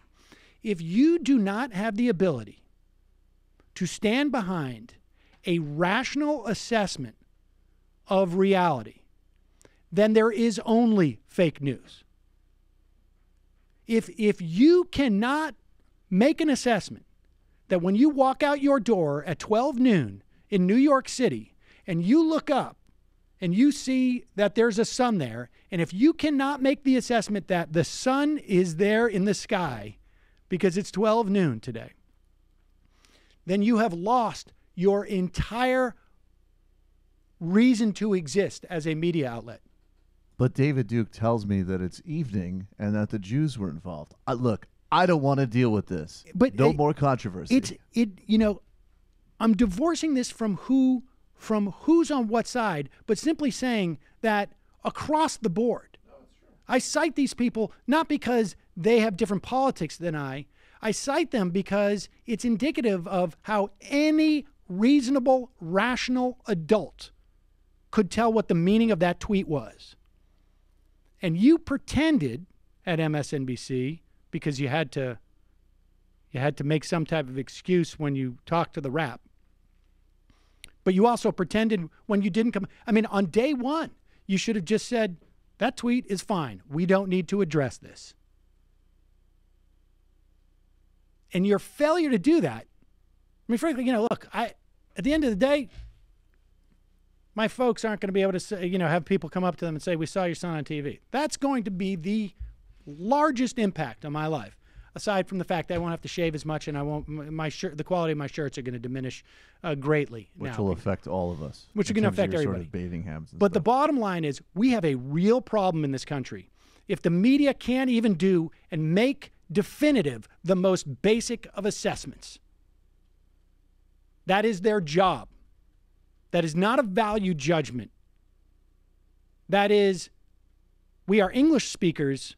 We understand how sentences are constructed. We understand meaning is derived from context.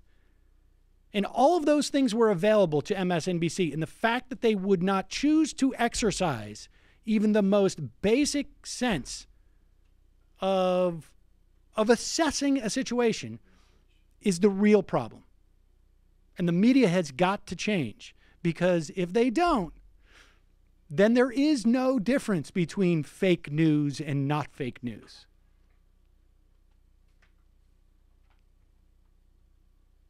I forgot to call into the... Oh, did I call into the call? Yeah, you did. We were kvetching about Skype earlier.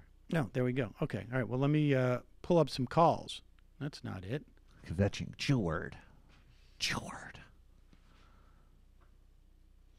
The only thing I've seen from Mike Cernovich in that respect is him doing the whatever that. Yeah, supposedly. He's done that a lot, apparently. He gets a real kick out of that. No, maybe it's just satire. Maybe he thinks it's satire. I don't know. Well, that's the game that I think actually, in fact, I have heard that they were doing that intentionally to embarrass people in media. I mean, that Sartre essay about these people not taking anything they do seriously and operating with unending cynicism is true. And that's why, again, the real danger is just what you pointed out. If people who hold some boundaries in broader discourse bow to that, then there's no hope. That's exactly it. Calling from a 210 area code. Who's this? Where are you calling from? Good afternoon, Sam. It's John from San Antonio. John from San Antonio. Yeah, I want to thank you for this show. You do your research. You know your history. You're a great interviewer. And my main question I ask for continued viewing on any media outlet is, am I learning from this outlet? And I'm constantly learning from this show. So people like Cernovich and David Duke, they want to protect the plutocracy, move away from democratic norms, and support white nationalism. They are simply on the wrong side of history. MSNBC made a big mistake. More people will be getting their news from indie outlets, and I don't know what the future of cable news is, but right now they're neglecting the left. And as we move into the third decade of the 21st century, the left will be ascendant. You see it in the polling. You see it in support for Bernie Sanders and our revolution, and that's the future of the country. So I tried to up my membership, but they're saying that since I'm already a member, they wouldn't accept it or whatever. So I'm not sure about what the solution John, to that is. let me just add. I mean, one of the ways that people learn when listening to this show about things is a function of your calls. So let me just say I appreciate it, and I appreciate your contributions to this program. You make it a better show. Well, thank you. You've been very kind to me through the years, so I appreciate that. So, but getting back to the what's happening in Alabama? That's the question. Well, I mean, it's one of the great sadness of this country, is just that people they're not able to distinguish the difference between reality. I mean, you talk about this a lot. So yeah, I mean, who knows? I mean, it looks like Moore will probably win, but it'll be close, and that average will be coming back, to the averages for the special elections, which have been about 17 points. Even though Sessions didn't run in 2014, Trump won by 27 points. And so, the variation is, if he makes it within 3 points, I mean, that's going to be an incredible, rise. And so, these other races in the midterms, they're not going to be,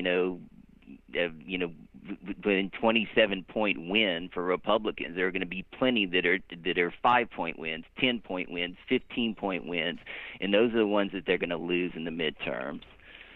So I also want to extend my condolences to Jamie and Sean for the loss of Sean's brother. As a country, we need to give people the help they need. Medicaid for All will help so many people, and we're doing the opposite of what we should be doing concerning taxation on the rich. I'll take this back to Chris Matthews when he was interviewing a Bernie supporter in Wisconsin in their primary. He kept going, "How are we going to pay for this?" And if I was on the panel, I would have said, severely tax your ass. Somebody making your salary was taxed at 70% before Reagan, at 90% under Eisenhower, and you should be taxed at that same rate. And just to be clear, people are not taxed on that first dollar at 70%. Progressive taxation is whatever, back when it was 90% or some odd in the Eisenhower years, you're not taxed 90% on the first $400,000. In other words, in today's dollars, $3 million. You're taxed after $3 million. The $3 million, you get whatever. You get the vast majority of that. And then after $3 million, back in the Eisenhower days, when America was really America, you'd get 10 cents on the dollar. Because you know what? Human beings, they don't need $4 million a year in pay. You can, and when that dude over there is getting $16 million a year and is not getting sufficiently taxed, that means that he buys that apartment for $8 million, and that means my apartment goes up by $500,000. That's what's going on there. So. That's exactly right. And also, I just want to add, to some of you had the 20 different congressionals. Did you get that from a list or something? I was just curious about that. Yeah, I just you said yes. I had put it together from a couple of lists that other people had made, but some of those were definitely retiring as well. So. Yeah, I just want to add a couple more. I mean, one is the Texas 7th District, which had a 10-point lead in polling, John Culberson's district, Peter Roskim's district in Illinois, again, a Democratic lead by 10 points, Nebraska's 2nd District, which a Democrat won, Democrat up by 9 points, Texas 32nd District, Pete Sessions, a Democrat up by 5, Minnesota's 3rd, Democrat up by 2, Maine's 2nd up by 1. So all of those have leads, and also all the people that you were talking about. So I also just want to emphasize that, I said this a few weeks ago, people aren't really talking enough about mostly talking about California, New York, in Jersey and Illinois for some reason, right? But I mean, if you look at other states like Oregon, the top state tax rate is 9.9%, Minnesota 9.85%, Iowa 8.98%. I mean, New York is actually 7th, and so I mean, a lot of these states have fairly high state taxes if you are affluent, and so you're going to be losing a lot of money, and I think that people just haven't really considered that in all these other states. So I just also, even if you're in the 7 states that don't have a state income tax, you're still going to be paying a lot more money on property taxes, which you're not going to be able to write off. Right. And so I mean, again, we can argue about whether that's good in the long run, but I mean, I think we both agree that the taxation should be coming mostly from the top, Yep. and so. All right, thanks, John. So, all right, I support you all the way. Appreciate it, It's man. a great show. Thanks for calling. Thank you. Let's go to calling from a 651 area code. Who's this? Where are you calling from? It's the Chris Lapaco. The Hello. Chris Hello. Lapaco. The Chris Lapaco. Hello. Hey, I just want to call and give my support to you today and let you know that, like, don't let these a-holes get you down, man. Like, you're on the right side of history, and this will all shake out, and people know that this is a disingenuous smear job that is being, what's the word I'm looking for? Executed against you here. Yes. So, Cernovich put me on blast last night, so that was pretty fun, and I got to go back and forth with all of his supporters. And yeah, when you were saying that these are bots, I noticed that some of the accounts would like tweet me and do whatever, like threaten me or whatever, and then the account would disappear. It would like be deleted. So it was just another, I don't know, more proof that that it's not real people. But the real reason I called today is because there's a person, his name, let me see, Jimmy Reefer Cake. He is on Twitter on H.A. Goodman's timeline. I'm in a little Twitter fight with H.A. Goodman right now. Yeah, okay. Chris, I got a lot of people on the line. The last thing I want to do is go over the... okay. Well, I just want to know why you're ignoring Jordan Sheraton. Okay? That's all. You're ignoring Jordan Sheraton. That's all. All right. I guess that totally... All right, bye. Bye. Okay. Bye. Am I ignoring Jordan Sheridan? He got fired? Oh. Calling from a 614 area code. Hey, this is, excuse me, I got a cold. This is Steve in Columbus, and Hi, Steve. I just wanted to call in. I had something out, but I've been with you since Air America days. I listened from day one, and I listened to the Break Room Live, and when you did I got right on contributing to your show when you started this, and I just can't tell you how much you've done, for all these years through the Bush years and everything, and like you've made work tolerable, you've made politics tolerable, and you just can't know the contribution you've really made to our lives, and especially with the libertarian callers. There's so few voices out there pushing back, and they have such an outsized representation on the internet. There's very few resources, to argue against them and beat them in their own game. And they're better than the average bear at debating, but they're not used to getting any pushback. And what you provide is so valuable, and that it just breaks my heart that this is coming down on you this way. And I really support you. But one thing, what I wanted to talk about was last week you guys were talking about how it's difficult to talk about this tax bill, and it seems kind of abstract to the average person. But what we really lack on the left, and I'm not saying that the majority report should do this, but like we don't have an echo chamber that can say things like this tax bill is, you're not going to be able to buy a house. Your taxes are going to go up. You're going to pay more in local and state taxes. I mean, we need left-wing extremists. We should have a contingent of that to raise the alarm about this and not say, the measured sort of nuanced arguments against it. But we just need to say, like, hey, if you're buying a house, you're not going to be able to afford it. I mean, it's yeah. I mean, there's less of an echo chamber than there was, back when we were doing Air America, frankly, because radio is such an important part of it, and podcasts are fine, and we're reaching people through YouTube and podcasting, but it's not nearly the reach that it was when we were, at a potential audience of 2 or 3 million people at every quarter hour. And yeah, it's a problem. There's also, my understanding is that there was not a tremendous amount of funding to push back on this tax cut. Part of it is probably because those people who are going to be funding, or maybe it's not as urgent for them. The prospect of tax cuts are there, although I guess there's a certain demographic maybe one would expect would be more motivated in the coastal states, but I'm not sure. I mean, so I feel someone could write a book on why there hasn't been the same mobilization against this tax bill. But I do think that it is it is harder to express. I mean, because look, not everybody. It's going to be harder for you to buy a house. Yes, possibly. But if there's a deduction, I mean, $500,000, frankly, is probably not even enough to make houses more affordable. But if loans became... That's true.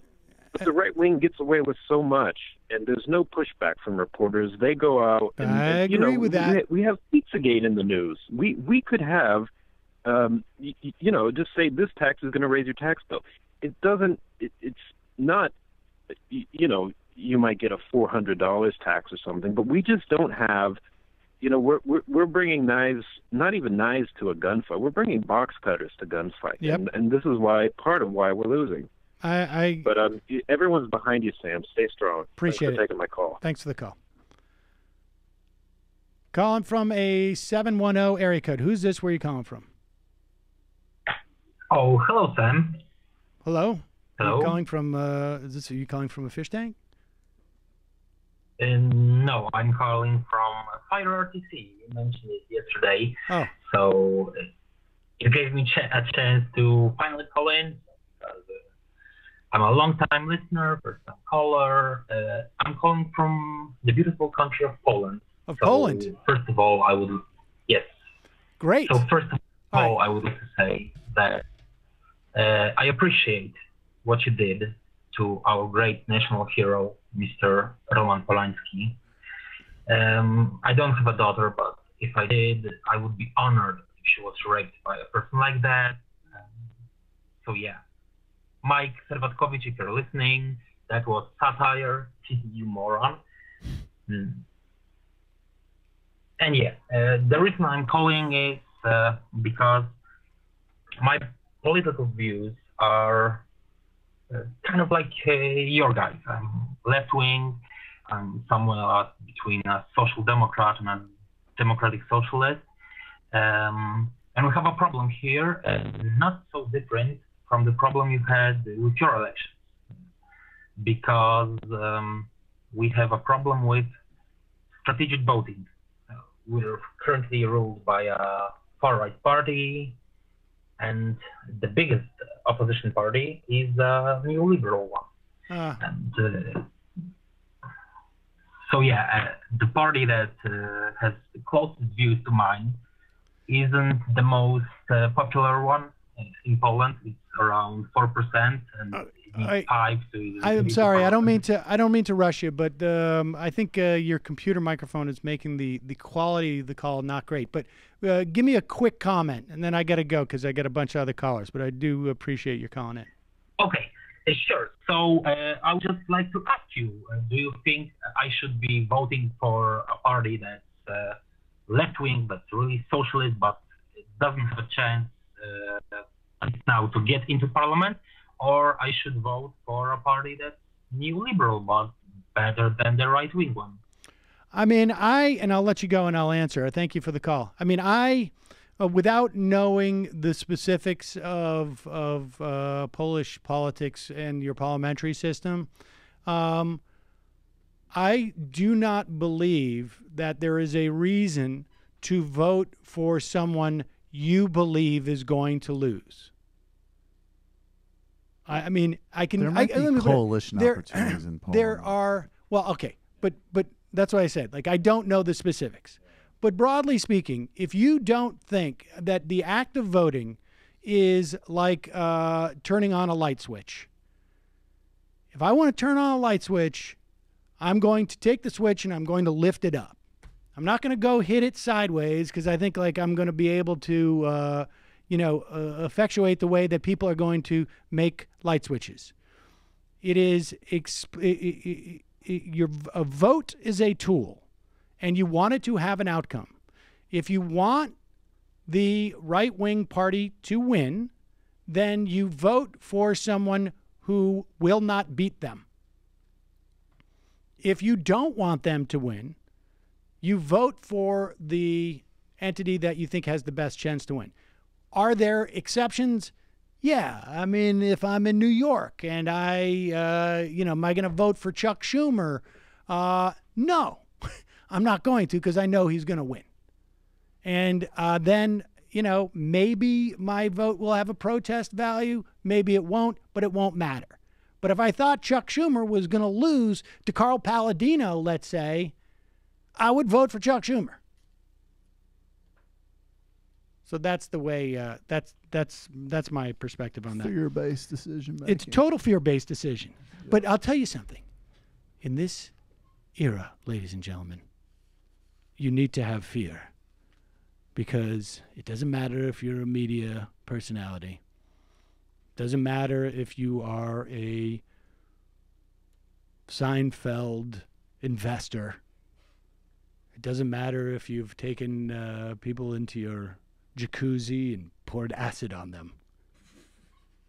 You're not safe. Listen to Steve Bannon and Sean Hannity explain.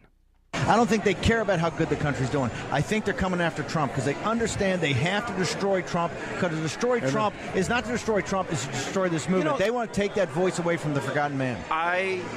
This is not about General Clinton. This isn't about Paul Manafort.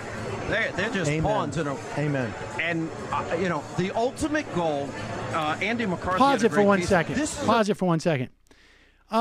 You guys are really profound thinkers. This is not about Paul Manafort. This is not about Mike Flynn. Yeah, no kidding. If it was about them, they wouldn't be getting plea deals. It's about someone else. Maybe it's about Papadopoulos. Maybe this is like Mueller's way to get to Papadopoulos. Or maybe it's trying to get to someone else. Andy McCarthy had a great piece. This is about the impeachment of the president. Yes. This is not about Trump-Russia collusion. Guys, this is about a slow-motion, steady effort to basically have a coup d'etat. Now, let's get it done. Okay. That fight has got to be, because they will do, as you said about Levine, post-constitutional society. It's a banana republic. They're willing to destroy this country to keep control and to keep the people out. Okay, I want to say. By the way, people like us may end up in jail. Let me tell you, they will stop at nothing. This is what I'm trying to get across to people. This is serious. This is the rule of law in this country now. Amen. Major test. People like us may end up in jail. You know who might say something like that? Someone who's either A, super paranoid, or B, maybe in some way is implicated in something. Next thing you know, they're going to look into what people do with their hot tubs and their acid. It's part of the impeachment of the president. I mean, there is... I would be surprised if it has anything to do with Russia, but I wouldn't be surprised if it had anything to do with like maybe deals that involve like Turkey or maybe money laundering, or who knows. This is so deep. It's a deep state.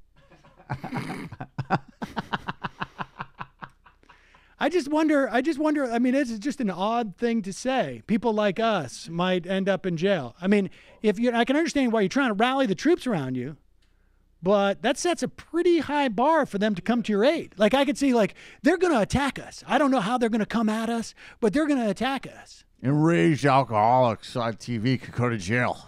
I mean, could be coming. They're going to go to jail for being white men, Sam. They're so illegal. They're so white. They're illegal. Stop talking about the plans. The fuck's the matter with you? It is just a weird turn of phrase, because I could sit here and say, oh, Mike Cernovich is going to be so mad that he is going to try and attack me, maybe in who knows in what ways. But I would never say they're going to put me in jail. That's weird. Yeah. That is pretty weird. Unless, of course, I had done something criminal. Or any number of possible criminal things. Sadly, the President Show is on hiatus on Comedy Central because I suspect this would be a story that would be perfect for at least a moment on that show. McKay Coppins is reporting that apparently Mike Pence was just a little too excited. Jump the gun, Mike. A little too excited when the famous but apparently irrelevant to your Republican voter pussy grabbing tape came out. And that goes, McKay, to one of the great anecdotes in your piece, that you write that Pence considered a coup in the days after the Access Hollywood tape. Coup, your word there. So you write, within hours of the Post bombshell, Pence made it clear to the Republican National Committee that he was ready to take Trump's place as the party's nominee in the wake of the Access Hollywood tape. How did that play out exactly, and was he really ready to go? Well, yeah, so this is one of the interesting things I learned. This is according to several Republicans who I talked to are familiar with the situation. It's been reported that he sent a letter to Trump saying that he needed to assess whether he could stay on the ticket. But my sources say that it went further than that. He, like you just read there, he made clear to the RNC he was ready to take the top of the ticket. And actually, during a meeting in the kind of chaotic 48 hours following the Access Hollywood tape's release, Trump met with some top advisors and Reince Priebus, who was then chairman of the RNC, and he actually said in that meeting, according to someone who was there, that Pence and Condoleezza Rice were ready to go in terms of taking over or forming a new Republican ticket. Wow. Michael Steele. Yeah, that's an interesting thought, McKay. So. My old colleague, Michael Steele, over at MSNBC, who doesn't want to dig into something like that. And Michael was, we were having a conversation about this clip. First off, is it any surprise? I mean, this is what Mike Pence turned to his wife, and in between the screen in which she's allowed to speak to him at their home, right? I mean, he has some type of like shroud over him. He turned to her and said, "Honey." No, excuse me. He said wrong. He said, "Mother." Mother. I have the opportunity to take this job. I would be working with one of the sleaziest human beings in the country, but maybe I might get a chance to be president, and at least, I'm so... I could terrorize millions of women, Mother. And I could increase poverty and block voting access. Is it really such a horrible trade to work with an almost definite assaulter and rapist of women? Did you see that new show on Hulu? We could achieve that. We can do that, Mother. We don't just have to block black people from voting in Indiana. And so it's easy to imagine that with Pence. The funny part is Michael Steele, nice guy. Michael Steele is transactional enough where he knows, like, oh, I don't want to get into this. I still have relationships in the Republican Party. I don't think he is simpatico with their belief system. I think it's just like, it's business. I dig. So I haven't known him that long at all, but... Whoa, who was that? That was Pence right after the oh my gosh, I didn't even remember. That was around the same time. Pence usually keeps his voice down when he's All right. We got to race through some phone calls here. You calling from a 415 area code. Who's this? Where are you calling from? Joseph from Marin, long-time listener, third-time caller.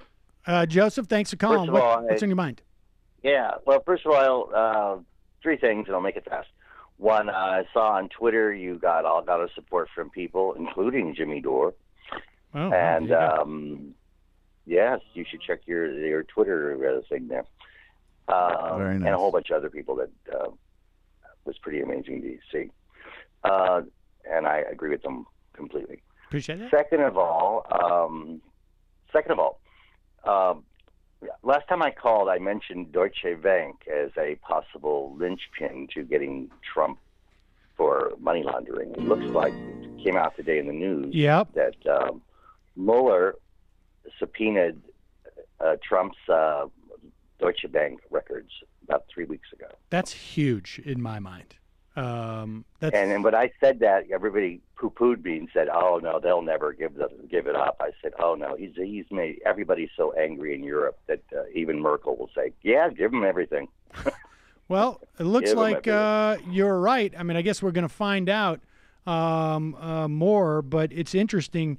There is a sense, whenever like you hear stuff like this, the way things are strategically leaked, it's almost as if, we're being prepared for certain things to come out. And when we hear in the same day that it is reported that he has Trump's Deutsche Bank records, we hear Sean Hannity and Steve Bannon saying, like, this is about impeachment. It has nothing to do with collusion. In other words, they're going to get him on something else. And the I don't know. You start to see these things floating around here. It's almost as if like there are bricks being placed on a wall, and we're going to piece these together. And then all of a sudden you look up and you're like, wow, that looks a lot like a house. And well, I think that's exactly right. And the other thing is that this is like directly sending stuff to the White House to say, get ready to maybe spend more time with Melania, or your health isn't really very good, and you may want to leave. Less time with Melania, by March or April. I mean, my friend King Salman, Prince Salman offered to behead her, and I should have taken the opportunity. It was totally unfair. One does wonder if and while I think it's impeachment is just not going to happen until unless it's like 2022, like I said, not in the first term, anyways.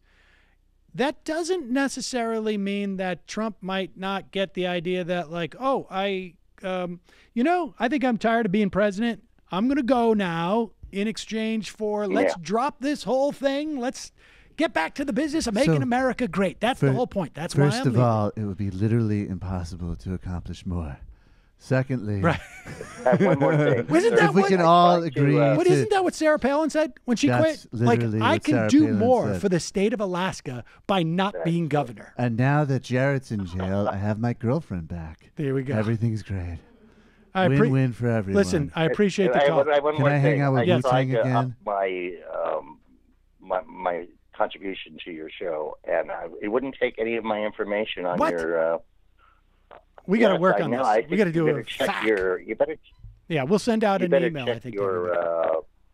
Check your stuff. I think you might have been hacked, by the way, on your thing. I would be careful. Check your donations part on the Join the Majority Report site. Okay, I will check in that. I appreciate the call. Right. Thank you. So, all right, take care. Thanks, Sam. You were right. Best is left. Left is best. You were right. Calling from a 478 area code. Who's this? Well, hey, Sam, it's your favorite Southern Fried super fan, Jeff from Georgia.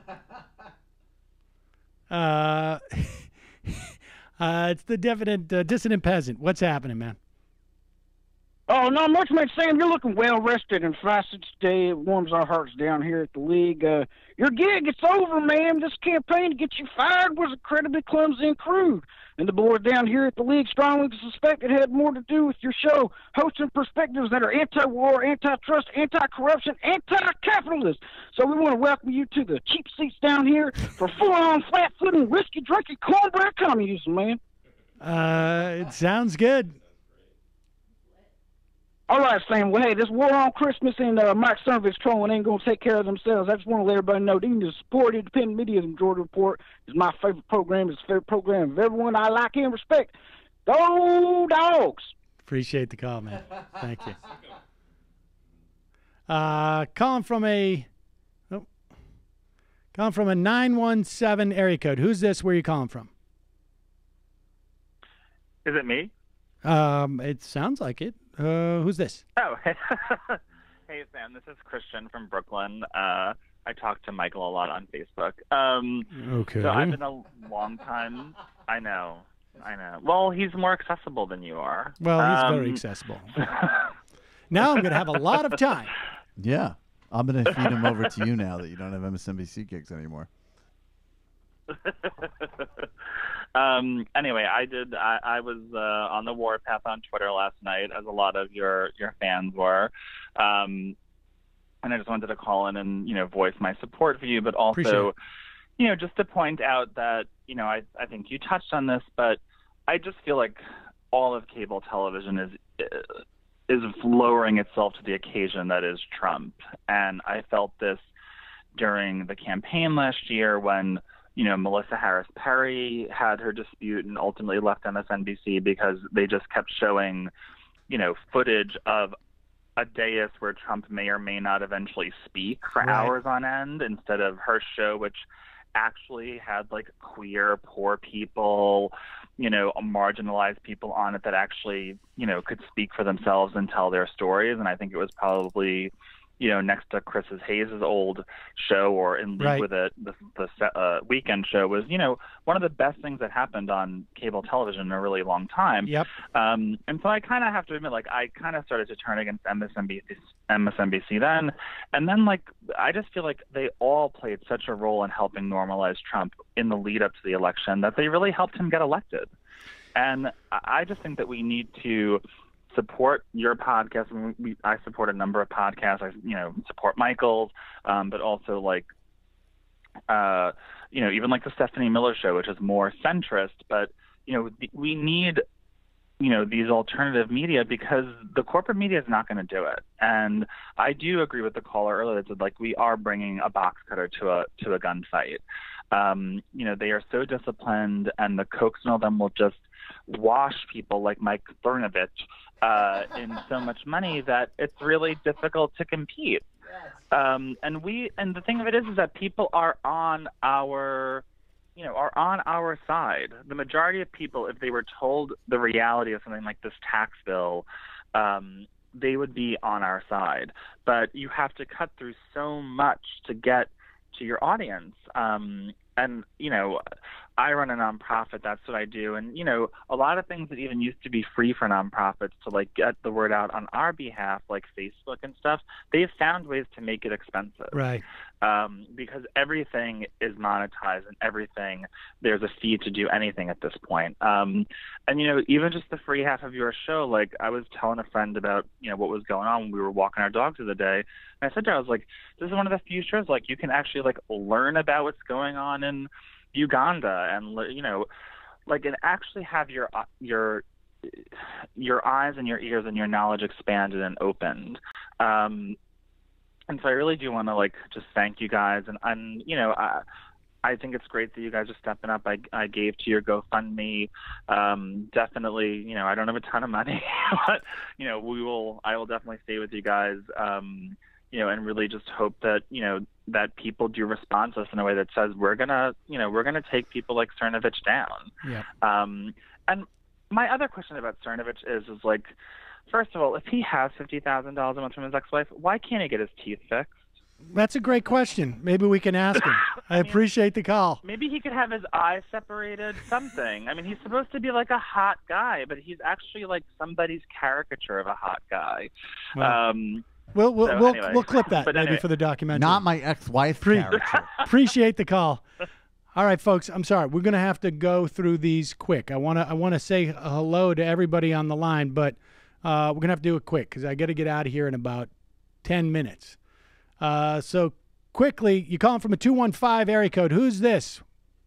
Give me one sentence. 215. 215. 215. Okay. Calling from a 330 area code. Who's this? Got to be quick. It's Richard. Do I get two sentences since the last one blew you off? That's one. I kicked in some more money via Patreon, so that's a good thing. You're welcome. Thank you. Now, one other thing I want to point out, I don't know if anybody's mentioned it yet. There's a really good, albeit kind of depressing and thought-provoking article on Slate right now called What We Talk About When We Talk About Donald Trump. And it raises the question of innocent versus not so innocent collaboration with all the right-wing movements we're seeing across the country.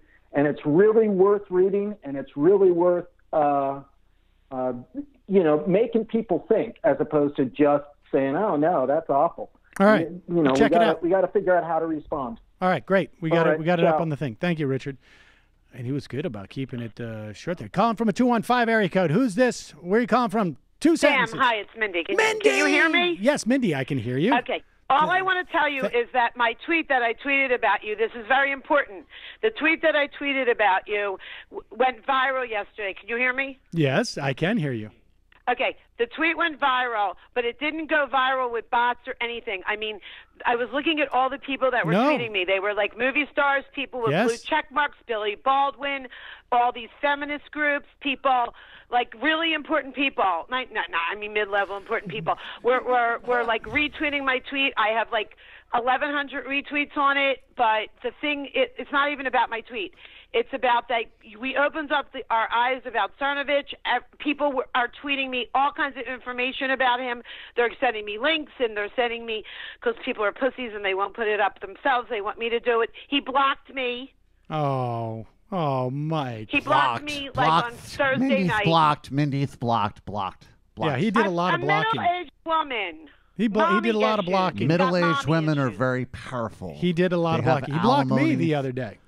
I've never tweeted at him. He blocked me. He's got a new a Twitter account. It's called. It's on my. I'll retweet it again to you. Okay. You can get him there if you want. But we're going to take this bastard down. And don't worry about MSNBC. People are like, everybody I know, people are not watching it. It got really bad. Chris Hayes looks like a deer in the headlight. I mean, they're all scared about getting fired. I'm not watching it anymore. I hate Joe Scarborough. Michael, I saw the light. I drank the Kool-Aid. I'm there. Awesome. Okay. And wait. Now I have nothing to do with 7 o'clock since I'm better. I have nothing to do because I'm not watching MSNBC, and I will watch your show tonight for the first time, and I will join. Mindy, amazing call. What? That's great, Mindy. I saw the light. Thank you so much for all the Twitter. I saw seriously, that was your compilations were getting passed around. Mindy, you're like a great researcher. You got so much. I mean, I knew the guy was a scumbag, but I didn't know the half of what you dug up. It was amazing. Okay, I must tell you this. I have to do this. My husband is the scumbag. Well, I'm the one that got the scum. My husband went on it like crazy. My husband, a major researcher, he went crazy on it, and he told me what I'm allowed to tweet, what I'm not allowed to tweet legally. That is a very good idea. That is good. What? That is good. That's a great idea. Suffering succotash. So we all have to give a shout out to my husband Kevin because he is remarkable. Kevin. Shout out, Kevin. Thank you. Thank you. Thank you, Mindy. I really appreciate it. We love you, Sam. Thank you, Mindy. Don't Thank you worry so about much. it, Sam. Thank We're on it. We're on you. We've got you. I got to tell you, honestly, it was like, did I say this already? It was like attending your own funeral. It was. I get that actually. I mean, honestly, no, you didn't. It was like I don't tend to get that weepy, but I felt weepy at times. I was like, oh my God. I mean, people were tweeting and emailing. It's very surreal to be scrolling through Twitter and every fourth tweet is about the show. I was looking at the thing and I'm like, am I on my notifications? No, that's in. But it was also, I got very, very sweet messages from listeners, from people in the community. I mean, really, really nice stuff. So sometimes they were so nice that I thought this has got to be O'Keefe. Just like fishing around for something. Maybe that was just a function of. Hi, I was a previous victim of a Sam Cedar tweet. Calling from a 212 No, area I don't code. want to talk about it. We're calling from a 212 area code. Got to be quick. Hello? Hello? Hello? Hello? Hello? Hey, Sam. Hey. Yeah, got to be Hi. quick. Sorry, I'll be really quick. Hey, I just got back from a month in Puerto Rico last night, and I was interested to talk to you guys about it a little bit. The other thing was there is a fundraiser on Thursday that I bought some tickets for you guys to attend, and if I email you at Majority Reporters, I could pass that along if you want. That would be great. Will you do this? Call in tomorrow or Thursday when we can have some time to hear about what's going on there. All right. Thank you so much. One other thing you want to hear. Yeah. One other thing. That inappropriate joke that these Air America executives told at that bar one time, I was the fourth guy in that conversation with you, and I can prove it. You were the fourth guy in that No, you weren't. I was. Did you work at Air America? No. I'm an architect. We just met that night. It was just a complete happenstance. But, yeah, I was sitting there with you that day. And I wanted to mention this to you at some point. I called before to say that, and just finally anyways, so if we see you on Thursday, I'll fill you in on that. Okay, great. Wow, that's weird. All right, I'll call back tomorrow. Okay. I don't remember there being a fourth guy, but I remember he would have to have been the fifth guy. Who was the fourth guy? Calling from a 415 area code. Who's this? Where are you calling from? Got to be quick. This is H. Ross Pearl from Texas.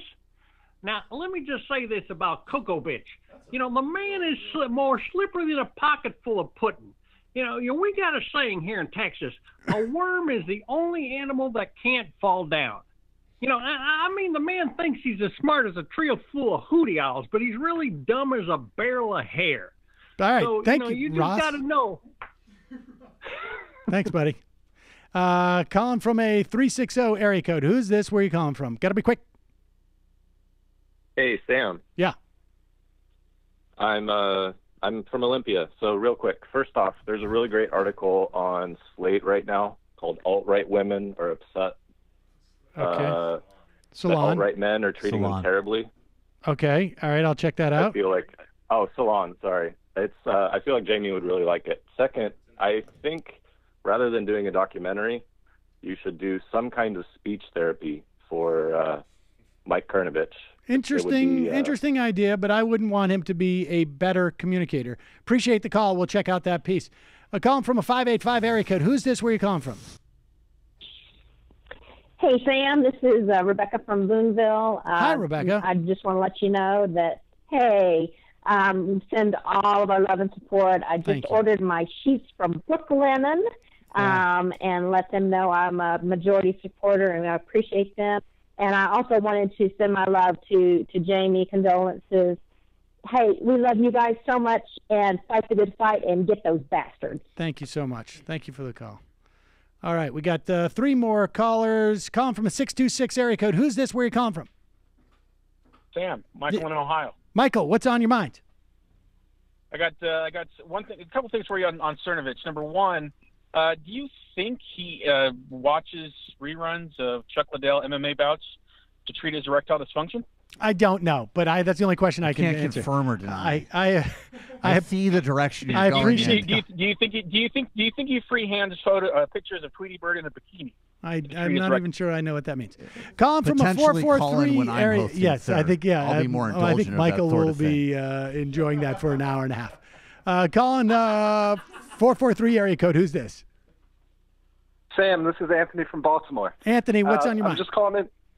I'm just calling in to say, I got to re-up on my membership. I'm going to email you guys about it, so I don't know how to go about re-upping, but I'm going to email you guys. And I just want to say, I love y'all. You guys equip and activate your listeners like me to make a difference in the world while giving us comedic relief in the process, and that's what it's all about, man. And I love what you guys do, and I got my family making donations, and you guys are the best. You guys. Thank you, Anthony. Are awesome. Appreciate it. Keep doing what you're doing, man. Thanks for calling. All right, the final call of the day. Thank you again, Anthony. Calling from an 814 area code. Who's this? Where are you calling from? Hey, Sam. This is Greg from the North Coast. I'm really sympathetic for what happened to you. It happens to most of us as we get pushed out. In my case, they used a disability and overeducation to get me out. And years later, what I found out was, speaking truth to those that sign your paycheck, there's a lot of people that are hiding behind exactly what you were saying. There's a lot of people that don't have the courage to speak that truth. And what you find out years later is that fear was predominant. Fear by those who got rid of you, and fear by those that were participating in the situation with you. So take it as a compliment, Sam. They feared you. I appreciate it. I'm with you, and I'm going to sign up as soon as I can. So I appreciate all the work you do. Thanks, guys. Thank you. Thanks for the call. All right, folks. I'm sorry we don't have time for any other callers. Good. God, I don't like that new interface. What a nifty little cocktail for a little Samantha. We're going to do... Only one Rachel left on MSNBC now. Oh, the heartache. We'll do 10 more, 10 IMs. Uchi Wally, still with you, Sam. Proud, long-time member. Thanks, man. Reclamecca, you're a bot. You're a bot. You're a bot. You're a bot. You're a bot. You're a bot. You're a bot. And Lewis, callers mentioning libertarians. You know who I missed? Jim from PA. What happened? Did he finally commit seppuku with the sharp end of an American Express gold he couldn't pay off with Bitcoin? Contagious chameleon. Sam Bernie running around the country railing against GOP tax bill, mentioning the deficit increase several times. So I think this is a political gamble he's making, given that Kelton was his campaign economic advisor. She was, I don't know if he was, she worked on the banking committee. I'm pretty sure he knows the deficits don't matter. I think what he knows is that if he wins, he's going to need a lot of momentum behind a huge tax increase on the rich. I believe he's going to leverage a large majority of people who believe the deficit is the problem and use that to propose wealth redistribution. I love Sarah Palin. First off, F. Mike Cernovich and the alt-right claim. Majority Report listeners came equipped with a game. He can't claim to be an alpha male, but he eats off his ex-wife. Once Matthew drops the film, he'll be after life. Sam going to hit him up. Serious note, Time is going to release their Person of the Year issue, Honest Opinions. We don't have time for that. Sorry. Jonathan Armstead, Sam, congrats on phrasing the departure as mutual decision. You're like me. All my firings have been mutual decisions. They sit me down, tell me that I'm let go, and I agree to get up and walk away. John McCain's brain tumor. Sam, I did some asking around, and I am hearing that 2 unnamed NBC executives have one of me, a.k.a. brain tumor. So, yeah, it's sad, but it explains the poor decision-making. The real BS in the whole thing, truly unbelievable part, is the headshot of you accompanying the original story in the rap. How old is that thing? A decade? Tell me about it. Great leap forward. Every time Shostakovich's wife has sex. Is it satire? I don't know who that is. Left is European, true solidarity, the way of the future in America, Europe, Bernie Sanders 2020 in U.S., Varoufakis, and DM25 is running in 2019 for European Union Parliament elections. Joseph Ballin, Cernovich blocked me on Twitter. I guess he didn't want a free and open exchange of ideas. Boycott MSNBC is now trending hashtag on Twitter. Wow. Leon Gittins, hi. Sam, here's the link to the Facebook where we're trying to organize the biggest demonstration in UK history. Trump comes over here. Watch this space. I will post this. That's Twitter. Oh, okay. It goes to Owen Jones's Twitter. We'll post it. Jake from Indiana. Why does it seem, though, media is so sensitive to critique from the right compared to the left? Indeed, International Herald, Sam, is more glorifying pedophiles than producers was glorifying Nazis. Barheim Cernovich. Repeat 10 times. Make sure you know how to say it correctly, then promptly forget and proceed to call him Rapist Mike from now on. Flippy Joe. Can't listen live today, but want to say thank you for all you do. I'm angry and frustrated and honestly depressed right now. Don't be. They are not winning. Which just means that we're going to be able to do more fun things. Keep up the good work, says Kay. Sam, sending support from San Francisco, works for the government and can never listen live or call in. How can I help with a documentary? We will give you more information going forward.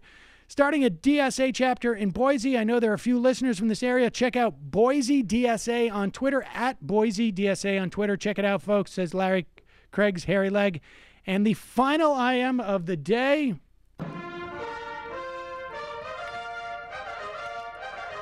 Jimmy Durr. So glad you people are standing with you. I put a little towards the GoFundMe. I've been listening since almost day one and remember how miserable it was when the show went away. Keep it up. But I get the feeling you are nuts and might disagree with a certain someone who said the Flynn plea deal was a huge win for Trump. Yeah, it could be bad, but the moon could also fall into Lake Michigan. See you tomorrow. It might take all the strength I got to get to where I want, but I know somehow I'm gonna get there.